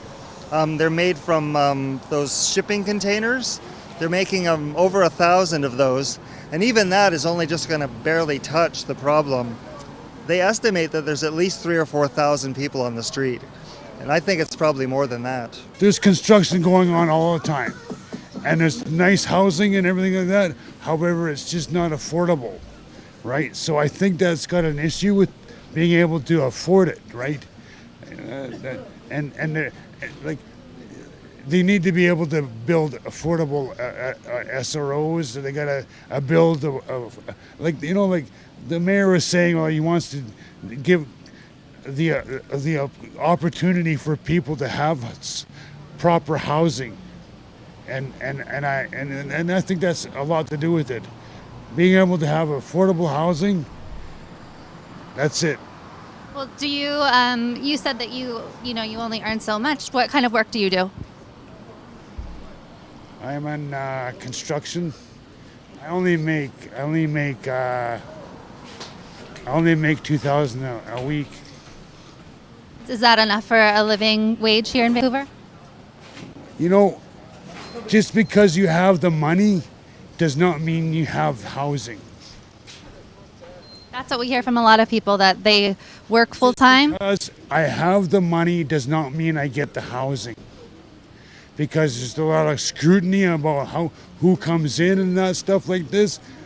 I mean, come on. I just want to have housing. Do you currently? I sleep on a sidewalk every fucking night. I'm sorry for the swearing, but I sleep on a sidewalk every night, but I work every day and I make my money, but I still cannot get housing. And I don't know why that is. What do you want people to know about people like you who work full time, yet you still have to sleep on the sidewalk? What do you want the government to know and the people to know? I just would like to have the affordability of getting into housing, right? When they build new projects and they have new projects and they still have housing, let it be available for us. You've got at least 5,000 people living on the streets, homeless, right? Now, as you can tell when you walk down Hastings, like, this entire street is a market. This is one of the few ways that a lot of people make their income, right? By buying and selling wares, some of them used, some of them not. A lot of the merchandise you get down here is actually stolen, right? You know, most companies are insured for their losses, but it's a major problem here in the city as well. But like, we're not offered a whole lot of choices. There's not a lot of job options. We get temp agencies that gouge us, so you can never make enough money to get up and off the streets. Like, an assistance, do you know what the average assistance? They give you $375 for living. $335. I'm on disability. Luckily, I've got one of our new modulars, which is a great program we've got in the city, and they should push that much more everywhere else. It's basically just modular buildings. They throw them up. They're temporary. Like the one I was in up until a week ago and I got removed was right in a parking lot of one of our SkyTrains, right? Just in a vacant parking lot. They hook up the water right out of the hydrant. Bam, there we go. That's our housing. Now these modular buildings, they're not built to last, but you know, it's the same as any work camp, right? But they're great. This is a major epidemic in our city right here. This is fentanyl, okay? This, in the last 2 years, has killed off most of the homeless population in Vancouver. Like, the street right now, compared to 2 years ago, every single bit of the sidewalk would be coated like this here. But the problem is that people aren't getting housing or people aren't moving on in life. They're being killed off. Check this out. This morning I woke up and I came out and I was walking here about 7 a.m. and they were wrapping up a dead body here and throwing him in a hearse, and I witnessed it this morning. If you heard about that at all? Today I was on an interview for It's basically a clean use facility, right? Which the city needs more of, but they make it so hard for these people to, a safe injection site. They make it so hard for them. They say this. Hey, it's Jordan. I'm here at the Trolls Knoll in encampment, I guess because it's on a little grassy knoll. And it's pretty jarring. I mean, I guess it's not jarring to you because you see it too much, but this basic little tent city is right next to just really nice new apartments in a really nice area of Seattle. So Matthew, you do a lot of work with these kind of encampments and trying to help alleviate some of this. I mean, the numbers are pretty staggering with homelessness in Seattle. I think a Guardian story I just read said like over 4,000 public school children are homeless or couch surfing or whatever. Can you kind of talk about your involvement with this encampment? Yeah, well, first of all, the statistic that we're talking about for the 4,000 Seattle public school students, that only counts people who are not necessarily doubled up or living on a couch. Those are homeless children. So they're living in a car, they're living in a camp or in a shelter. So just wanted to make that quick distinction. As far as this work goes, I've been helping in camps for about 2 years now. You know, it's hard because we did a lot of work last year around, there was a tax on big business that we were trying to pass, the head tax. So that's kind of, that's the situation that's going on here in this country and in this continent. Some of that was in Canada as well, but they don't care about that. Like Biden he was a vice president for 8 years. Obama or Biden didn't address homelessness, period. They don't want to give it. They're about capitalizing on everyone, whether it's the homeless. If the money I need to make causes you to be homeless, oh well, you should have been on the other side of the fence, because that's what they care about, capitalism. Like I said before, follow us, subscribe, like this, tell your family about it. Hit the notification bell if you're on YouTube. Share this video so that we can build this channel up. This is called The Section. It's The Section. Yeah, just wanted to bring that up. Let me see. And so today is Saturday. So normally I wouldn't go live on Saturday, but because we have the South Carolina primaries, I wanted to go live. Let me open. I'm gonna open CNN, see what they're talking about right quick with South Carolina, because they just love them some Biden. I'm just looking at my phone. I have to get it. You know, he is going to need some wins after this. And you know what? After tonight, he might get them in some... Shut up.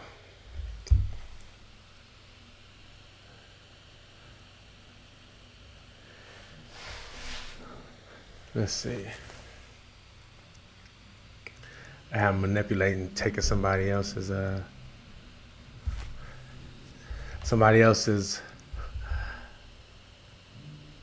CNN subscription.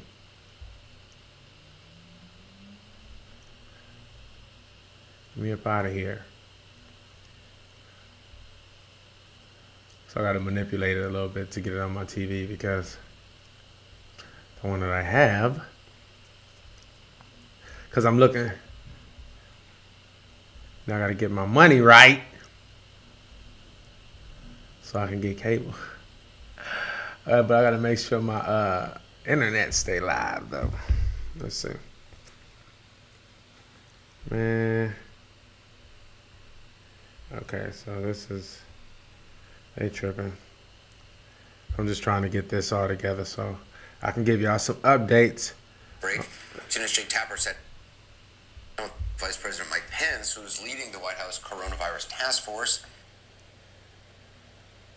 Like I told y'all earlier, coronavirus has claimed one life in the state of Washington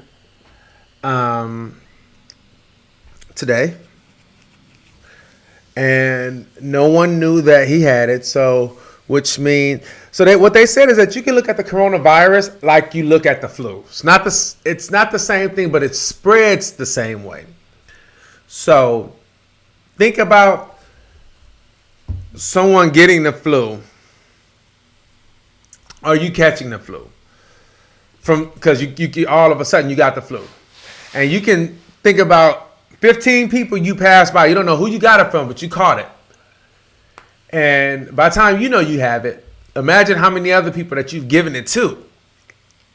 Just like you didn't even realize you got it till you was probably about 13 steps removed from the person that gave it to you. That's how the coronavirus spreads.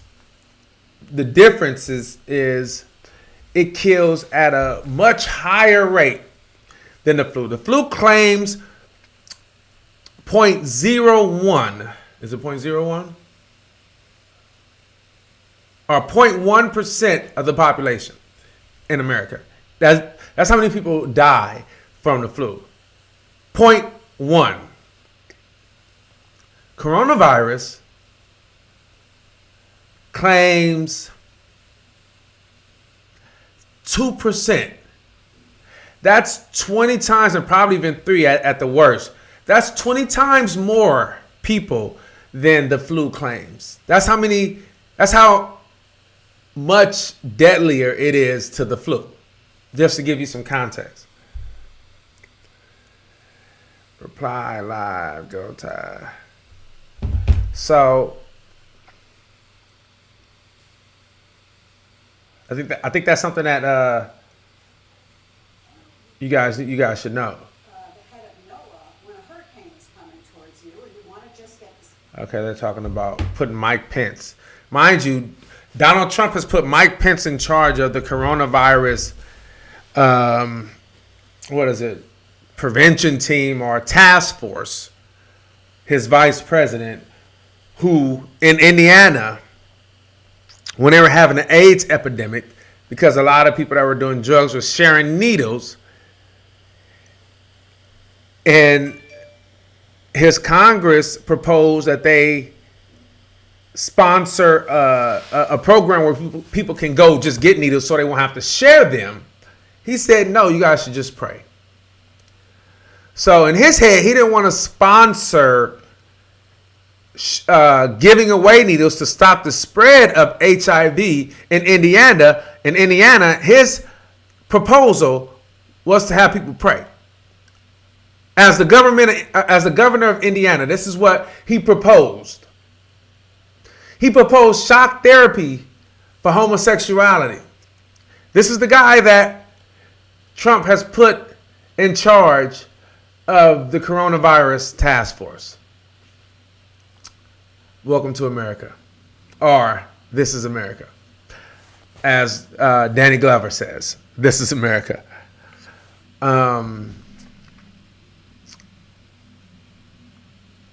So what do we know? That Biden ain't shit. We know that South Carolina doesn't matter. It's not indicative of the rest of the country. Just to let you know how people stand when it comes to being progressive, moderate, conservative, Republicans. They say, oh, the Democratic Party wants. Well, the Gallup report shows, and the Gallup report is very credible, is what CNN, MSNBC all use for polling and things like that.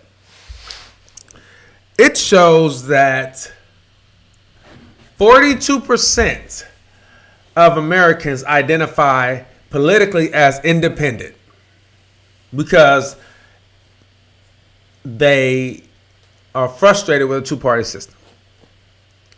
Only 30% identify as Democrats and 26% identify as Republicans.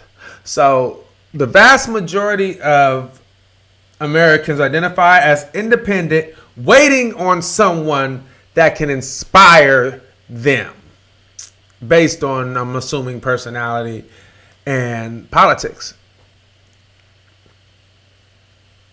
We don't need the Democratic Party. We can say half the let's say half the Democratic Party are progressives, right? We have that half plus this other 42% win the game, and I'm sure we'll get some Republicans. Washington D.C. significantly more U.S. adults continue to identify as political independents, 42% in 2018, than as either Democrats, 30%, or Republicans, 26%. At least 4 out of 10 Americans have been political independents in the 7 of the past 8 years, including a record high of 43 in 2014. This shows you the graph. The trend is based on aggregated data from all Gallup polls conducted in each year. The 2018 aggregated includes 13 separate surveys encompassing interviews with more than 13,000 U.S. adults. Gallup asked Americans in every poll it conducts whether they identify politically as Democrat, Republican, or Independent. Over the past 30 years, when Gallup has regularly conducted its survey by telephone, independents have typically outnumbered Republicans and Democrats. However, in just the past decade, an increasing proportion of adults have identified as independents, reaching 40% for the first time since 2011 and genuinely maintaining or exceeding that level since then. As a result, since 2011, the percentage of independents have exceeded the percentage identifying with Democratic Party by 11 points on average, and the percentage identifying as Republicans by 14 points. The one recent year in which independent identification fell below 40% was the 2016, when 39% of Americans did so. The dip that year is consistent with the historical pattern by which fewer Americans identify as independents in presidential election years, when a flood of publicity for the two major parties tend to activate partisan leaning. Since 1992, the percentage of independents has dropped 3 percentage points on average in presidential elections. Okay. So,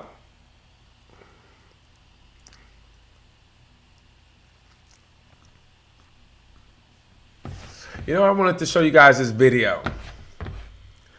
The black guy, this is Chris Matthews, which is a guy who had to apologize to Bernie for these absurd parallels that he was saying, that Bernie winning in Nevada was parallel to France being invaded by the Germans in World War II.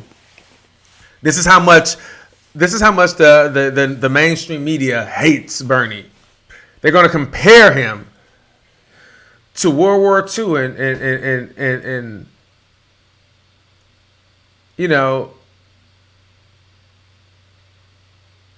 comparing him to war. Bernie's Jewish. By the way, and we know what happened during the Holocaust.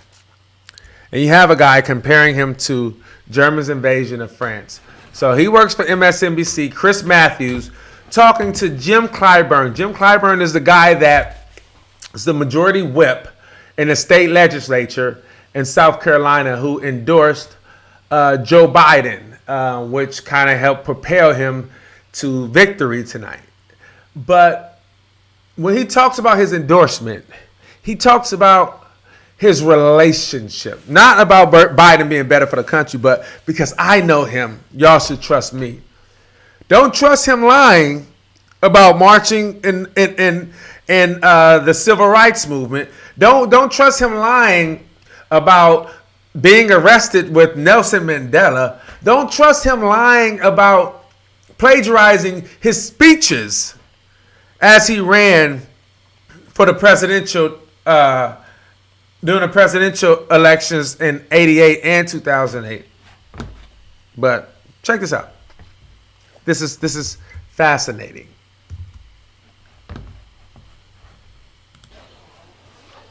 Well, I'm very hopeful about tomorrow. Thank you so much for having me, Chris.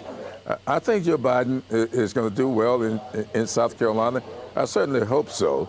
Joe Biden has been a longtime friend to this state and almost an adjunct resident of the state. He's been in and out of here for 25 or more years. It's nothing to walk into a restaurant down in Charleston and see Joe and Jill sitting there just chilling out for a weekend. And the people here in South Carolina appreciate him. He has a record that endears him to the people here. When he was chairing the Judiciary Committee, we extended the Voting Rights Act for 25 years. He wrote the Violence Against Women Act. He was a real force to be reckoned with when we were dealing with things like the Civil Rights Act, the housing law, fair housing laws. These things are almost second nature to Joe Biden. And so I'm very comfortable with him. He's been a very close personal friend over the years. My late wife was just crazy about Joe. And so I'm very comfortable supporting his candidacy. And I think the people of South Carolina would be very comfortable with his presidency were he to get there. Well, let's talk politics in the future, sir. Let's talk about where this election is going to take us in South Carolina. How important it is, and what does it mean if Joe Biden is able to overtake Bernie Sanders and begin to win on primaries outside of South Carolina, especially on Super Tuesday next Tuesday? How important is that he be the front runner again?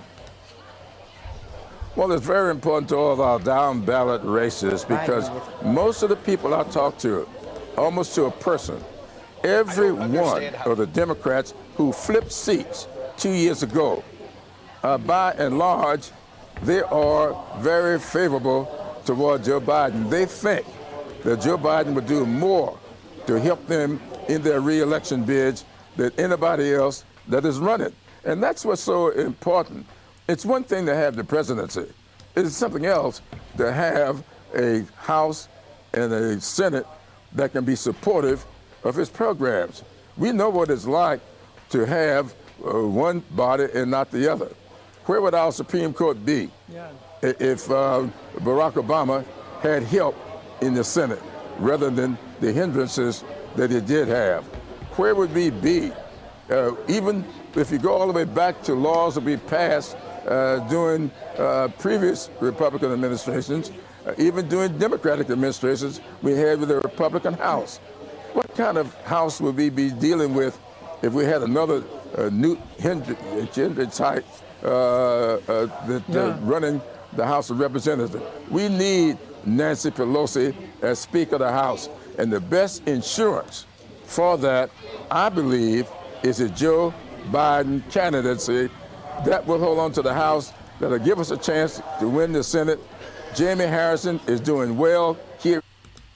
This is why they need term limits on the Congress, because you got all these people in the good, what do they call, the good fellas or the good boys club that are campaigning. Nancy Pelosi should really? She been in Congress for 50 years. No one knows how to pass the torch. They just want to maintain power. They have all these endorsements and all these corporations that they're in the pockets of all these corporations, and they don't want to pass it down. And he's over here, Jim is over here talking about, Nancy, everybody that he's talking about is 70 and older. Doesn't even represent how the rest of the country look. At least Bernie's politics represent how the rest of the country look and feel. But let me just give you an idea, because I want you to listen to what he was saying. And I'm going to show you this video, and then I'm going to show you exactly what it kind of mirrors. A lot of people forget. We like to forget how pundits were speaking and talking in 2016 when it came to Donald Trump and what he wouldn't do and what the Post didn't say. And, they talk about down ballots. The whole entire Republican Party has coalesced around Donald Trump. They've been winning seats. But that's not how they were speaking when he first started running for president under the Republican ticket. Ask any of the 21 Democrats running for president in 2020 what the single most important thing they need to do next November is, and you'll get one clear answer: beat Donald Trump. Which brings me to a word you're going to be hearing a lot about over the next year or so: electability. It seems so simple. Electability is just the ability to get elected. It's right there in the word, electability. Except the whole notion of electability isn't simple, not at all. Let me offer an explanation for that from the not at all distant past. When Donald Trump started looking like a semi-serious candidate for the Republican presidential nomination in 2016, the electability police, I wonder if they have a badge, emerged. We can't nominate a thrice-married, 6 business bankruptcies under his belt reality TV star whose celebrity is built on the 2-word phrase, "You're fired," can we? Doing that would hand Hillary Clinton the presidency, and it might cost Republicans their House and Senate majorities. Trump, as the party's nominee, could end the GOP as we know it. Donald, you're not going to be able to insult your way to the presidency. I do think Donald Trump would be a disaster for the country and a disaster for our party, and I think we'd suffer the worst defeat since 1964. He says the worst things possible about immigrants and women, and he's a complete idiot when it comes to Mideast policy. So I think over time, common sense will prevail. He's a showman. He's really good at that. Quote, "For the sake of our party and country, we must move to overcome the divisiveness and vulgarity Donald Trump has brought into the political arena, or we will certainly lose our chance to defeat the Democratic nominee and reverse President Obama's failed policies." End quote. That was failed 2016 candidate Jeb Bush when announcing his endorsement of Ted Cruz's campaign against Trump that year. Of course, then Trump won the Republican nomination.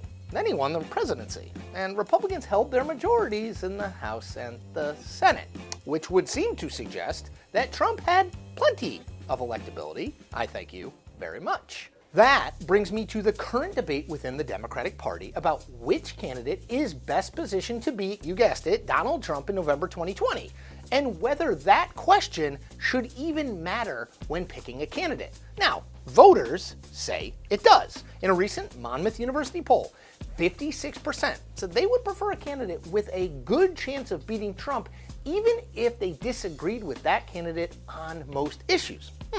Just 33% said they wanted someone who agreed with them on most policies even if that candidate wasn't running as strong against Trump. And Joe Biden, the former vice president and the 2020 frontrunner for the Democratic nomination, has built his entire candidacy on the idea that A, beating Trump is all that matters, and B, he is the candidate best positioned to do it. As the Washington Post's Eugene Robinson wrote recently of Biden, quote, "Joe Biden begins his presidential campaign with a lead over the crowded Democratic field and a simple message the nation can immediately grasp. I can stop the madness. I can beat Donald Trump." Biden's claim is based, generally speaking, on his long background in politics. He was first elected to the Senate in the 1970s, spent 8 years in the 2000s alongside Barack Obama in the White House, and combined with his record of working with Republicans and Democrats to find solutions for the problems facing the country. The way you beat the ultimate outsider, Donald Trump, is with the ultimate insider, goes the Biden argument. Americans tried something radically different in 2016, and they don't like what they got. Biden represents a return to normalcy. He knows how to do this. He's done it all before. There's a problem with that logic, of course. It relies on a whole lot of assumptions. Let me list just a few. Number one, voters want someone with a long record in politics to replace Trump. Number two, the best choice to replace a septuagenarian white male president is a septuagenarian white male former vice president. 3, voters want someone with a record in Congress of working across the political aisle. Truth be told, there isn't much actual proof that Biden would be the strongest general election challenger to Trump anyway. In fact, in a CNN poll released in April, former Texas Congressman Beto O'Rourke had the biggest lead, 10 points, over Trump in a series of hypothetical 2020 matchups. Biden led Trump by 6 points, which is the same margin that Vermont Senator Bernie Sanders, who is seen by many as the least electable Democratic candidate in the field, led Trump. Now, it's of course possible that Biden would actually be the strongest nominee against Trump.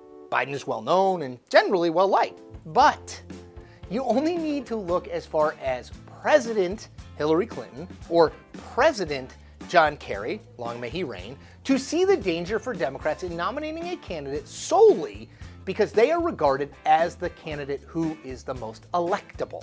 Because electability is in the eye of the beholder, there's just no way to objectively measure what candidate has it and which don't. And that goes double for an election that's more than a year away. And that is the point. We make New Point episodes every Tuesday and Thursday. I don't understand how Bernie is considered a frontrunner. In New Hampshire, 52% of voters wanted either Pete Buttigieg or Amy Klobuchar or Joe Biden. Moderates are winning. Why wasn't Buttigieg's win in Iowa a bigger banner headline? He also has upset Bernie Sanders in both states. The story of the night. Amy Klobuchar, now in third place. The story of the Sanders campaign so far this year is how much ground he's lost from 4 years ago. Bernie Sanders may have eked out the most votes in Iowa and New Hampshire, but if you look at the numbers more closely, it shows a candidate hitting a ceiling. If you look at the combined percentages among the centrist candidates, they do much better than the progressives. When you add up the totals, though, for Pete Buttigieg, Amy Klobuchar, and Joe Biden, when you add them up last night, that's more than half the electorate backing a moderate. Buttigieg and Klobuchar and Biden split the moderate vote, with their combined percentage overwhelming that of Sanders, who got 26%. I think it was right before a New Hampshire primary. I asked you after Iowa if you consider yourself the Democratic frontrunner. Now, after New Hampshire, do you? Who cares? Sanders indeed won a smashing across-the-board victory, according to our entrance poll. He won among men and women, college graduates and non-college graduates, liberals and moderate/conservatives, union and non-union members, people who decided early and people who decided late. In short, Sanders crushed it. Take a look here among self-described moderate or conservative Democrats. That's a third of this electorate in Nevada. This is what you're seeing. Sanders is actually leading. NBC Wall Street Journal poll asked, who are you most enthusiastic or comfortable about when it comes to the Democratic nominee? Bernie Sanders leads with 65%. He was powered by young voters, Hispanic voters, very liberal, and those who supported Medicare for all. Largely people of color. Of those, the majority are Latino, and they are clearly, at least from eyeballing it, strongly in favor of Bernie Sanders, with Joe Biden coming in second. It's going to be the end of days. So I am scared to death. I really am. There's a certain part of the Democratic Party that wants us to be a cult. I'm not interested in being in a cult. I'm 75 years old. I'm just not a very culty person. I'm 75 years old. Why am I here doing this? Because I am scared to death. That's why. The happiest person right now, it's about 1:15 Moscow time. This thing is going very well for Vladimir Putin. I promise you. He's probably staying up watching us right now. How you doing, Vlad? I'm reading last night about the fall of France in the summer of 1940, and the general, Renault, calls up Churchill and says, it's over. And Churchill said, how can it be? You got the greatest army in Europe. How can it be over? He said, it's over. So I had that suppressed feeling. I can't be as wild as Carville, but he is damn smart, and I think he's damn right on this one. I have my own views of the word socialist, and I'll be glad to share them with you in private. And they go back to the early 1950s. I have an attitude about them. I remember the Cold War. I have an attitude towards Castro. I believe if Castro and the Reds had won the Cold War, there would have been executions in Central Park, and I might have been one of the ones getting executed. And certain other people would be there cheering, okay? So I have a problem with people who took the other side. I don't know who Bernie supports over these years. I don't know what he means by social. 1 week it's Denmark. We're going to be like Denmark. Okay, that's harmless. That's basically a capitalist country with a lot of good social welfare programs. Denmark is harmless. It's pretty clearly in the Denmark category, yeah. Are you sure? How do you know? Did he tell you that? Well, I mean, that's what he says, and that's what his agenda calls for. I don't understand how Bernie is considered a frontrunner. In New Hampshire, 52% of voters. So that's, I hear you, Eric. I see you out there. That's what Bernie's been dealing with. I'm gonna pound that in your head because this is just the truth and people need to know. There's a bias. The bias is Bernie's been standing for this for 30 years. Bernie didn't adjust his politics to what was popular. Politics adjusted to Bernie.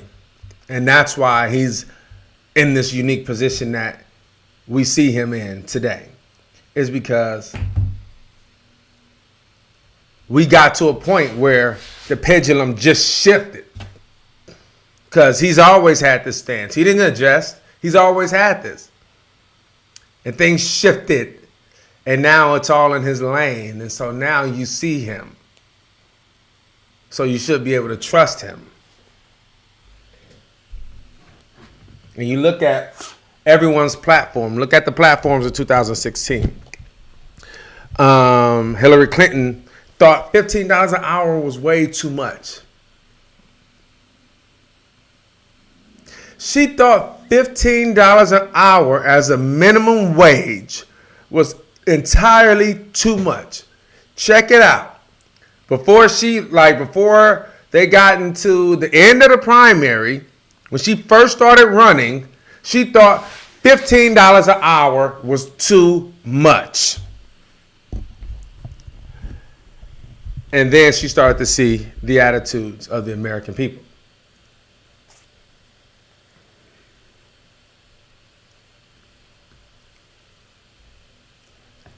But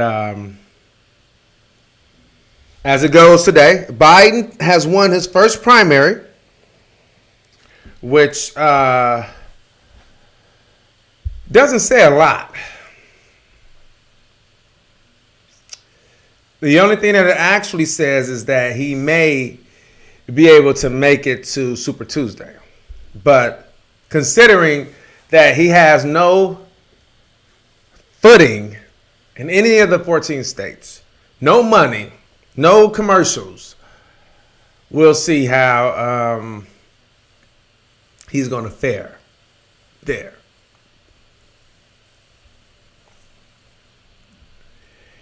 Because in a lot of those states, people aren't moved by Biden. They know who he is.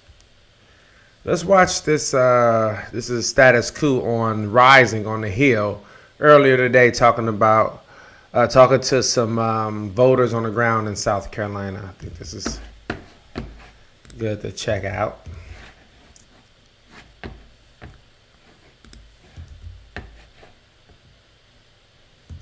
Matter of fact, I am.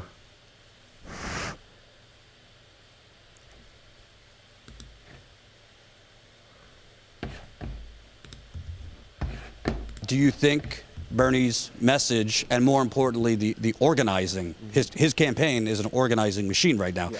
Do you think that could actually translate to young people coming out in the record numbers he's talking about? I think so. I mean, part of the reason I wanted to join in the campaign was because that Bernie speaks to a lot of issues that are affecting a lot of young people, specifically here. You have problems with gentrification, you have problems with housing, you have problems with education, you have problems with healthcare. Joining us now is Jordan Sheridan himself. He's CEO of the Status Coup. Good to see you, Jordan. Welcome to the show. Hey, thanks for having me. Absolutely. Jordan, so you've been on the ground. You've been talking to a lot of voters down there. Tell us a little bit about how they're feeling. In particular, the polls right now are really all over the map, and it seems like it could be anybody's game. At the end of this week is the FEC reporting period. Let's make sure we have some good numbers out there. Any help you can give us would be. Yeah, the organizers I've spoken to with Bernie's campaign seems like they're trying a similar strategy here than they tried. So South Carolina actually has small but decent Latino population. So they've been going into areas with a Latino population as well as indigenous people. And I've actually spoken with people and seen photos where they've been going into mobile communities where no campaign has ever gone in. That's the response they're getting, that they've never had anyone come to talk to them. So Bernie's campaign for several months now has really been trying to kind of thread that needle, galvanize the youth vote, but also try and go into areas that traditionally have not been spoken to. And the response has been positive from what I'm hearing. A lot of younger African Americans were fairly open to the message. And even older African Americans, I've heard from Bernie volunteers, once they kind of broke through that socialism thing, they've been getting some positive feedback. You know, one of the big developments there on the ground was James Clyburn's endorsement of Joe Biden. The polling that we've seen, which has been kind of all over the map, seems to show Biden opening up more of a gap post-Nevada and especially post-debate. How do you see dynamics there on the ground, and do you think the Clyburn endorsement is significant? I think with a certain sect of voters in South Carolina, it will be significant. But I've actually spoken with a lot of organizers for Bernie, but also some older African Americans, that it seems that there's a disconnect between what we traditionally think that they will go the incremental Joe Biden way and what they're telling me, particularly older African Americans. They are very, very focused on Social Security and those types of things. So I think the messaging that Bernie's campaign has done down here about Biden's record on Social Security has broken through a bit. I'll also say, obviously, the polls show Biden in a lead, but organizers I've spoken with, it's remarkable. You know, they get the response from a lot of older African American voters. Well, you know, he's a nice guy, but I can't do socialism. And then the organizers pivot to explaining that, you know, Martin Luther King was a democratic socialist. And do you know that we already have programs in America that are socialist? And all of a sudden, the people that they're door knocking and speaking to, they kind of change a little bit. And they're like, oh, you know, thanks for reminding me. So obviously the polls show what they show. But anecdotally, what I'm hearing from a lot of organizers, but also the voters I've spoken to, is openness to Bernie and not really not a lot of excitement for Biden. It's more like, well, you know, we know Joe kind of thing. I'll also say that I've spoken with more than one organizer that a lot of the African Americans down here were unaware of some, let's just say, flexibility with the truth the vice president has had regarding his civil rights records in particular. So I don't know how it will play out, but at least in you know, the southern parts of the states, as well as some of the western parts of the state, Barnwell County, Bamberg County, where traditionally a lot of campaigns have not gone, the Bernie Sanders campaign is getting a positive result. That's interesting, Jordan. So take us a little bit more inside that strategy. The Bernie strategy in Iowa was young people plus the Latino community, people in the satellite caucuses that are not traditionally served. In South Carolina, what are those populations that they're hyper-targeting, which other campaigns? At the end of this week is the FEC reporting period. Let's make sure we have some good numbers out there. Any help? I hate that. Are kind of dismissing These commercials.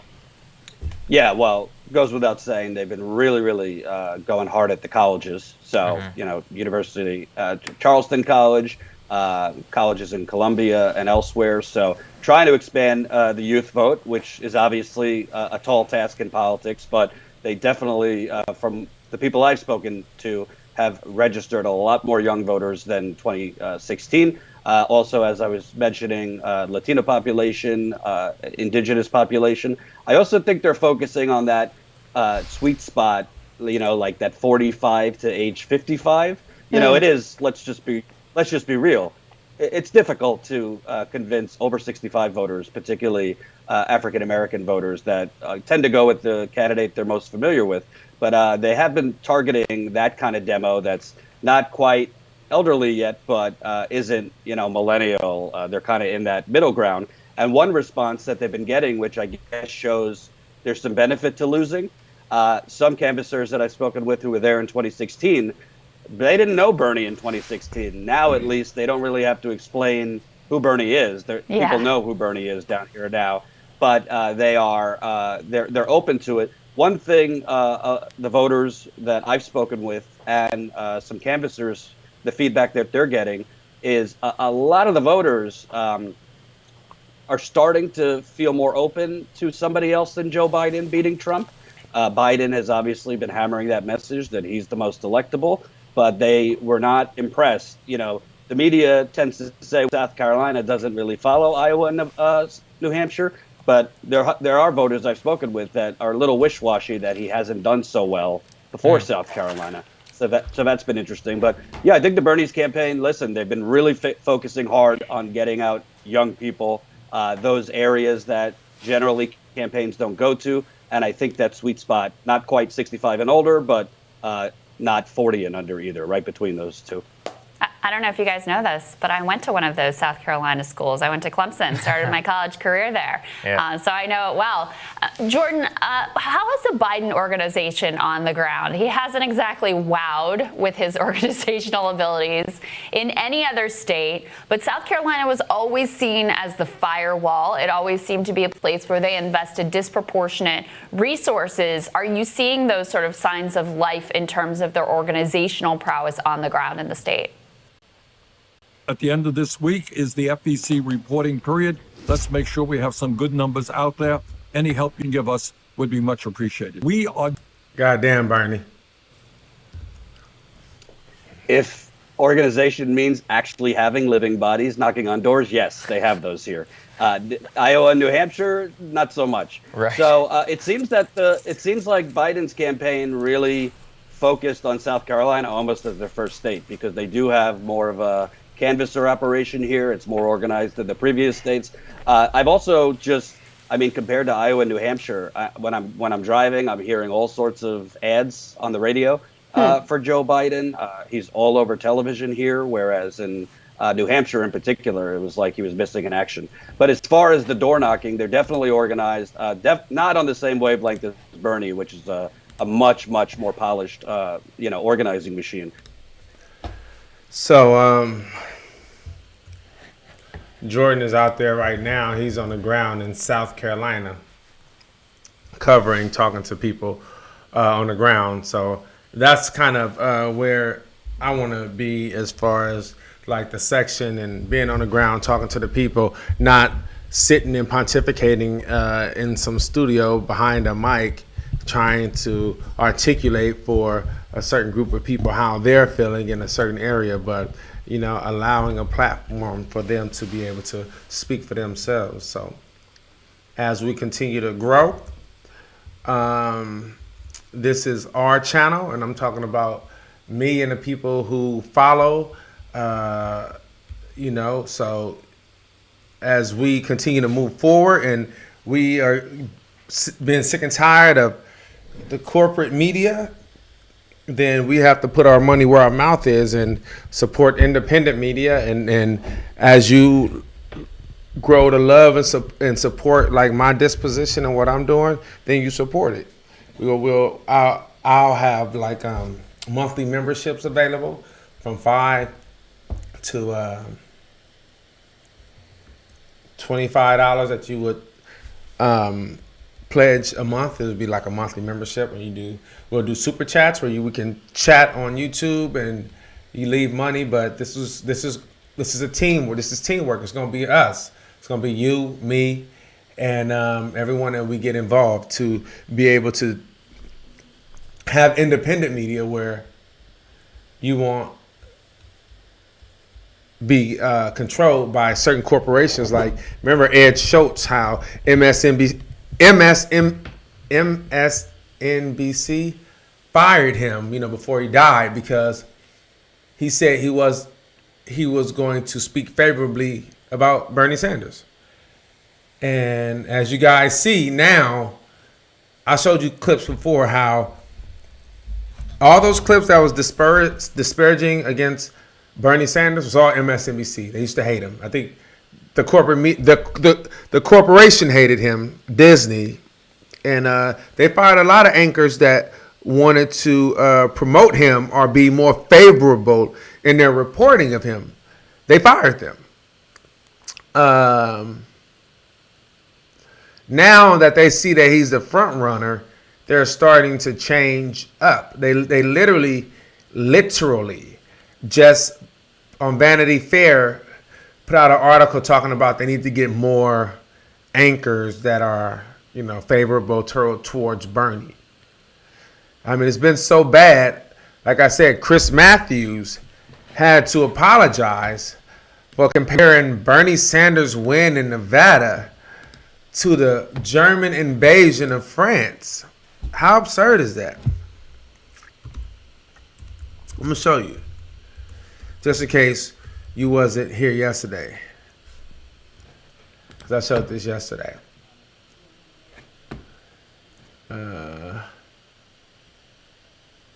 Let's see. 3 weeks ago. Nope. 4 years ago. Matthews apologized.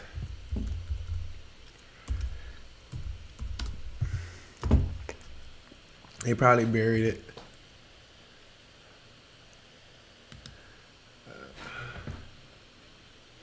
Goddamn, Bernie. Bernie has a commercial, but obviously YouTube too. Bernie has a commercial in every We damn are doing thing. well. And you know what? We have an update to a previous story about Chris Matthews, who had some, I think, offensive comments about Bernie Sanders' win in Nevada, and he likened it to the Nazi takeover of France in the 1940s, which seems ridiculous and is ridiculous, but he actually had a great apology, so we wanted to update you on all that, on that story. Before getting into tonight's news, I want to say something quite important and personal. As I watched the one-sided results of Saturday's Democratic caucus in Nevada, I reached for an historical analogy and used a bad one. I was wrong to refer to an event from the last days, or actually the first days of World War II. Senator Sanders, I'm sorry for comparing anything from that tragic era in which so many suffered, especially the Jewish people, to an electoral result in which you were the well-deserved winner. This is going to be a hard-fought, heated campaign of ideas. In the days and weeks and months ahead, I will strive to do a better job myself of elevating the political discussion. Congratulations, by the way, to you, Senator Sanders, and to your supporters on a tremendous win down in Nevada. So that was, I think, a very good apology, even though he was looking so hard at that teleprompter. He did not want to miss one word, but credit where it's due, good apology. Yeah, I mean, he said it. It didn't seem overly begrudging, and this is what we want. I mean, some people were saying he should be fired, but others were saying he should apologize. And I was hoping that they would make it clear that this sort of thing is not company policy to smear a Jewish presidential candidate as Hitler himself. Any of them. And so I think that this is good. I think if they can respond to criticism, that's awesome. I happen to see that a network executive at MSNBC is saying that they want to hear more smart pro-Bernie Sanders voices. I would say maybe don't do that in like month 13 of a candidacy where he was always doing really well. That seems like it took you a long time, but feel free to tweet at them if you have suggestions of people you'd like to see fill that hole on their network. I think it works. I mean, we always talk about bad apologies. That was a good one. Because then it gives you the idea that he understands the problem, addressed it, apologized, and then said, we'll do it differently. Now, of course, the spotlight will be on him to see if he actually does. It'll be fine. Again, I feel like it was such an off-the-cuff moment where he thought he was making this great analogy, and then he wanted to really show the heightened nature of it. But you gotta think before you say things. And as you said, he was burning a hole through the teleprompter because he knows. I mean, he can, that's an exaggerated analogy. He knew that. That's the most extreme analogy, that somehow Bernie's winning the delegates in Nevada is kin to the Nazis' invasion of France, knowing that Bernie Sanders is Jewish and that he had family that died in the Holocaust. He talks about it a lot. And even Chris Matthews is Jewish. It's amazing, to say the least. Every word has to count now. So I don't know, maybe he'll use them a lot more, but of course, during political analysis, you can't. But, you know, again, this is a reset of the brain, and maybe he needed it going forward, and I believe him. Thanks for watching The Young Turks. Really appreciate it. So, yeah. So I think I'm gonna go ahead and sign out. This is where we are. February 29th, the last day of the month. Joe Biden has won the South Carolina primary, and now we go to Super Tuesday, which is 14 states plus a territory: Alabama, Arkansas, California, Colorado, Maine, Massachusetts, Minnesota, North Carolina, Oklahoma, Tennessee, Texas, Utah, Vermont, and Virginia. California and Texas being the largest states in Super Tuesday, holding California 228 delegates, and California 415 delegates, and Texas 228. And in both those states, who is winning as far as delegates are concerned? If we have that available right now, going into Super Tuesday, thinking about Super Tuesday, this computer just loves to take its time. Take its sweet time. Take its sweet time, baby. Let's see who's winning in those big states. So it looks like right now, as you can see, these are the candidates going into Super Tuesday. And the color here matches the color there. So in California, the biggest states in Super Tuesday, 28 points Bernie's winning by. And in Texas, 22 points. North Carolina, 21 points. Virginia, 25 points. Massachusetts, 20 points.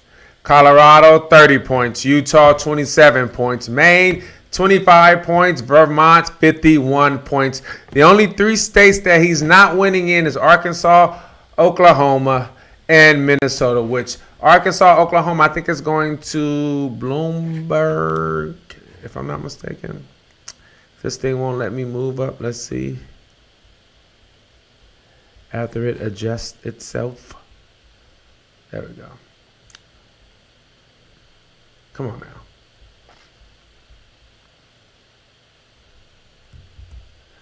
Lord, Lord, Lord. Okay.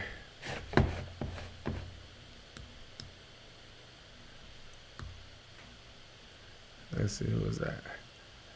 That is Bloomberg, yeah. So the other three states Bloomberg is winning in, which, let's see. Yeah, Gray. I think he's winning in two, and then this is Amy Klobuchar, if I'm not mistaken. Yeah, see? Amy, Bloomberg. Those are winning, but he's winning in all the other states, Bernie. So as we move into Super Tuesday, South Carolina's over, and we're going into Super Tuesday, where you have the most delegates, the most voters, and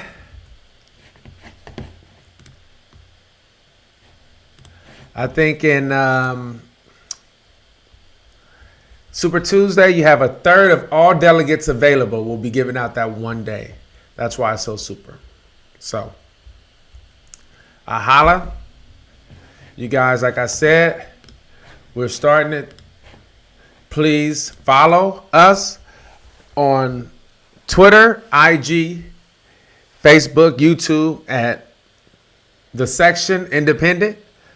On IG and Twitter is The Section _INDE. And then on Facebook and YouTube is The Section Independent. but we are the section. So, got your checklist going on. Let's see. We can loop. Position. Line. Nope. Remember position. Wanna loop this mug. Yeah. Let's loop it. Let's loop it. Checklist, to-do list. You see the man, follow the man. Follow the little man. Checklist, follow the little man. Follow us, subscribe, and like the page. Tell your friends about us. We're going to be doing a lot more. It's going to be a lot more organized as we grab our footing. But, you know, we're going. So, you guys keep it real. I appreciate you. And I'll see you soon. Maybe tomorrow, but definitely Monday.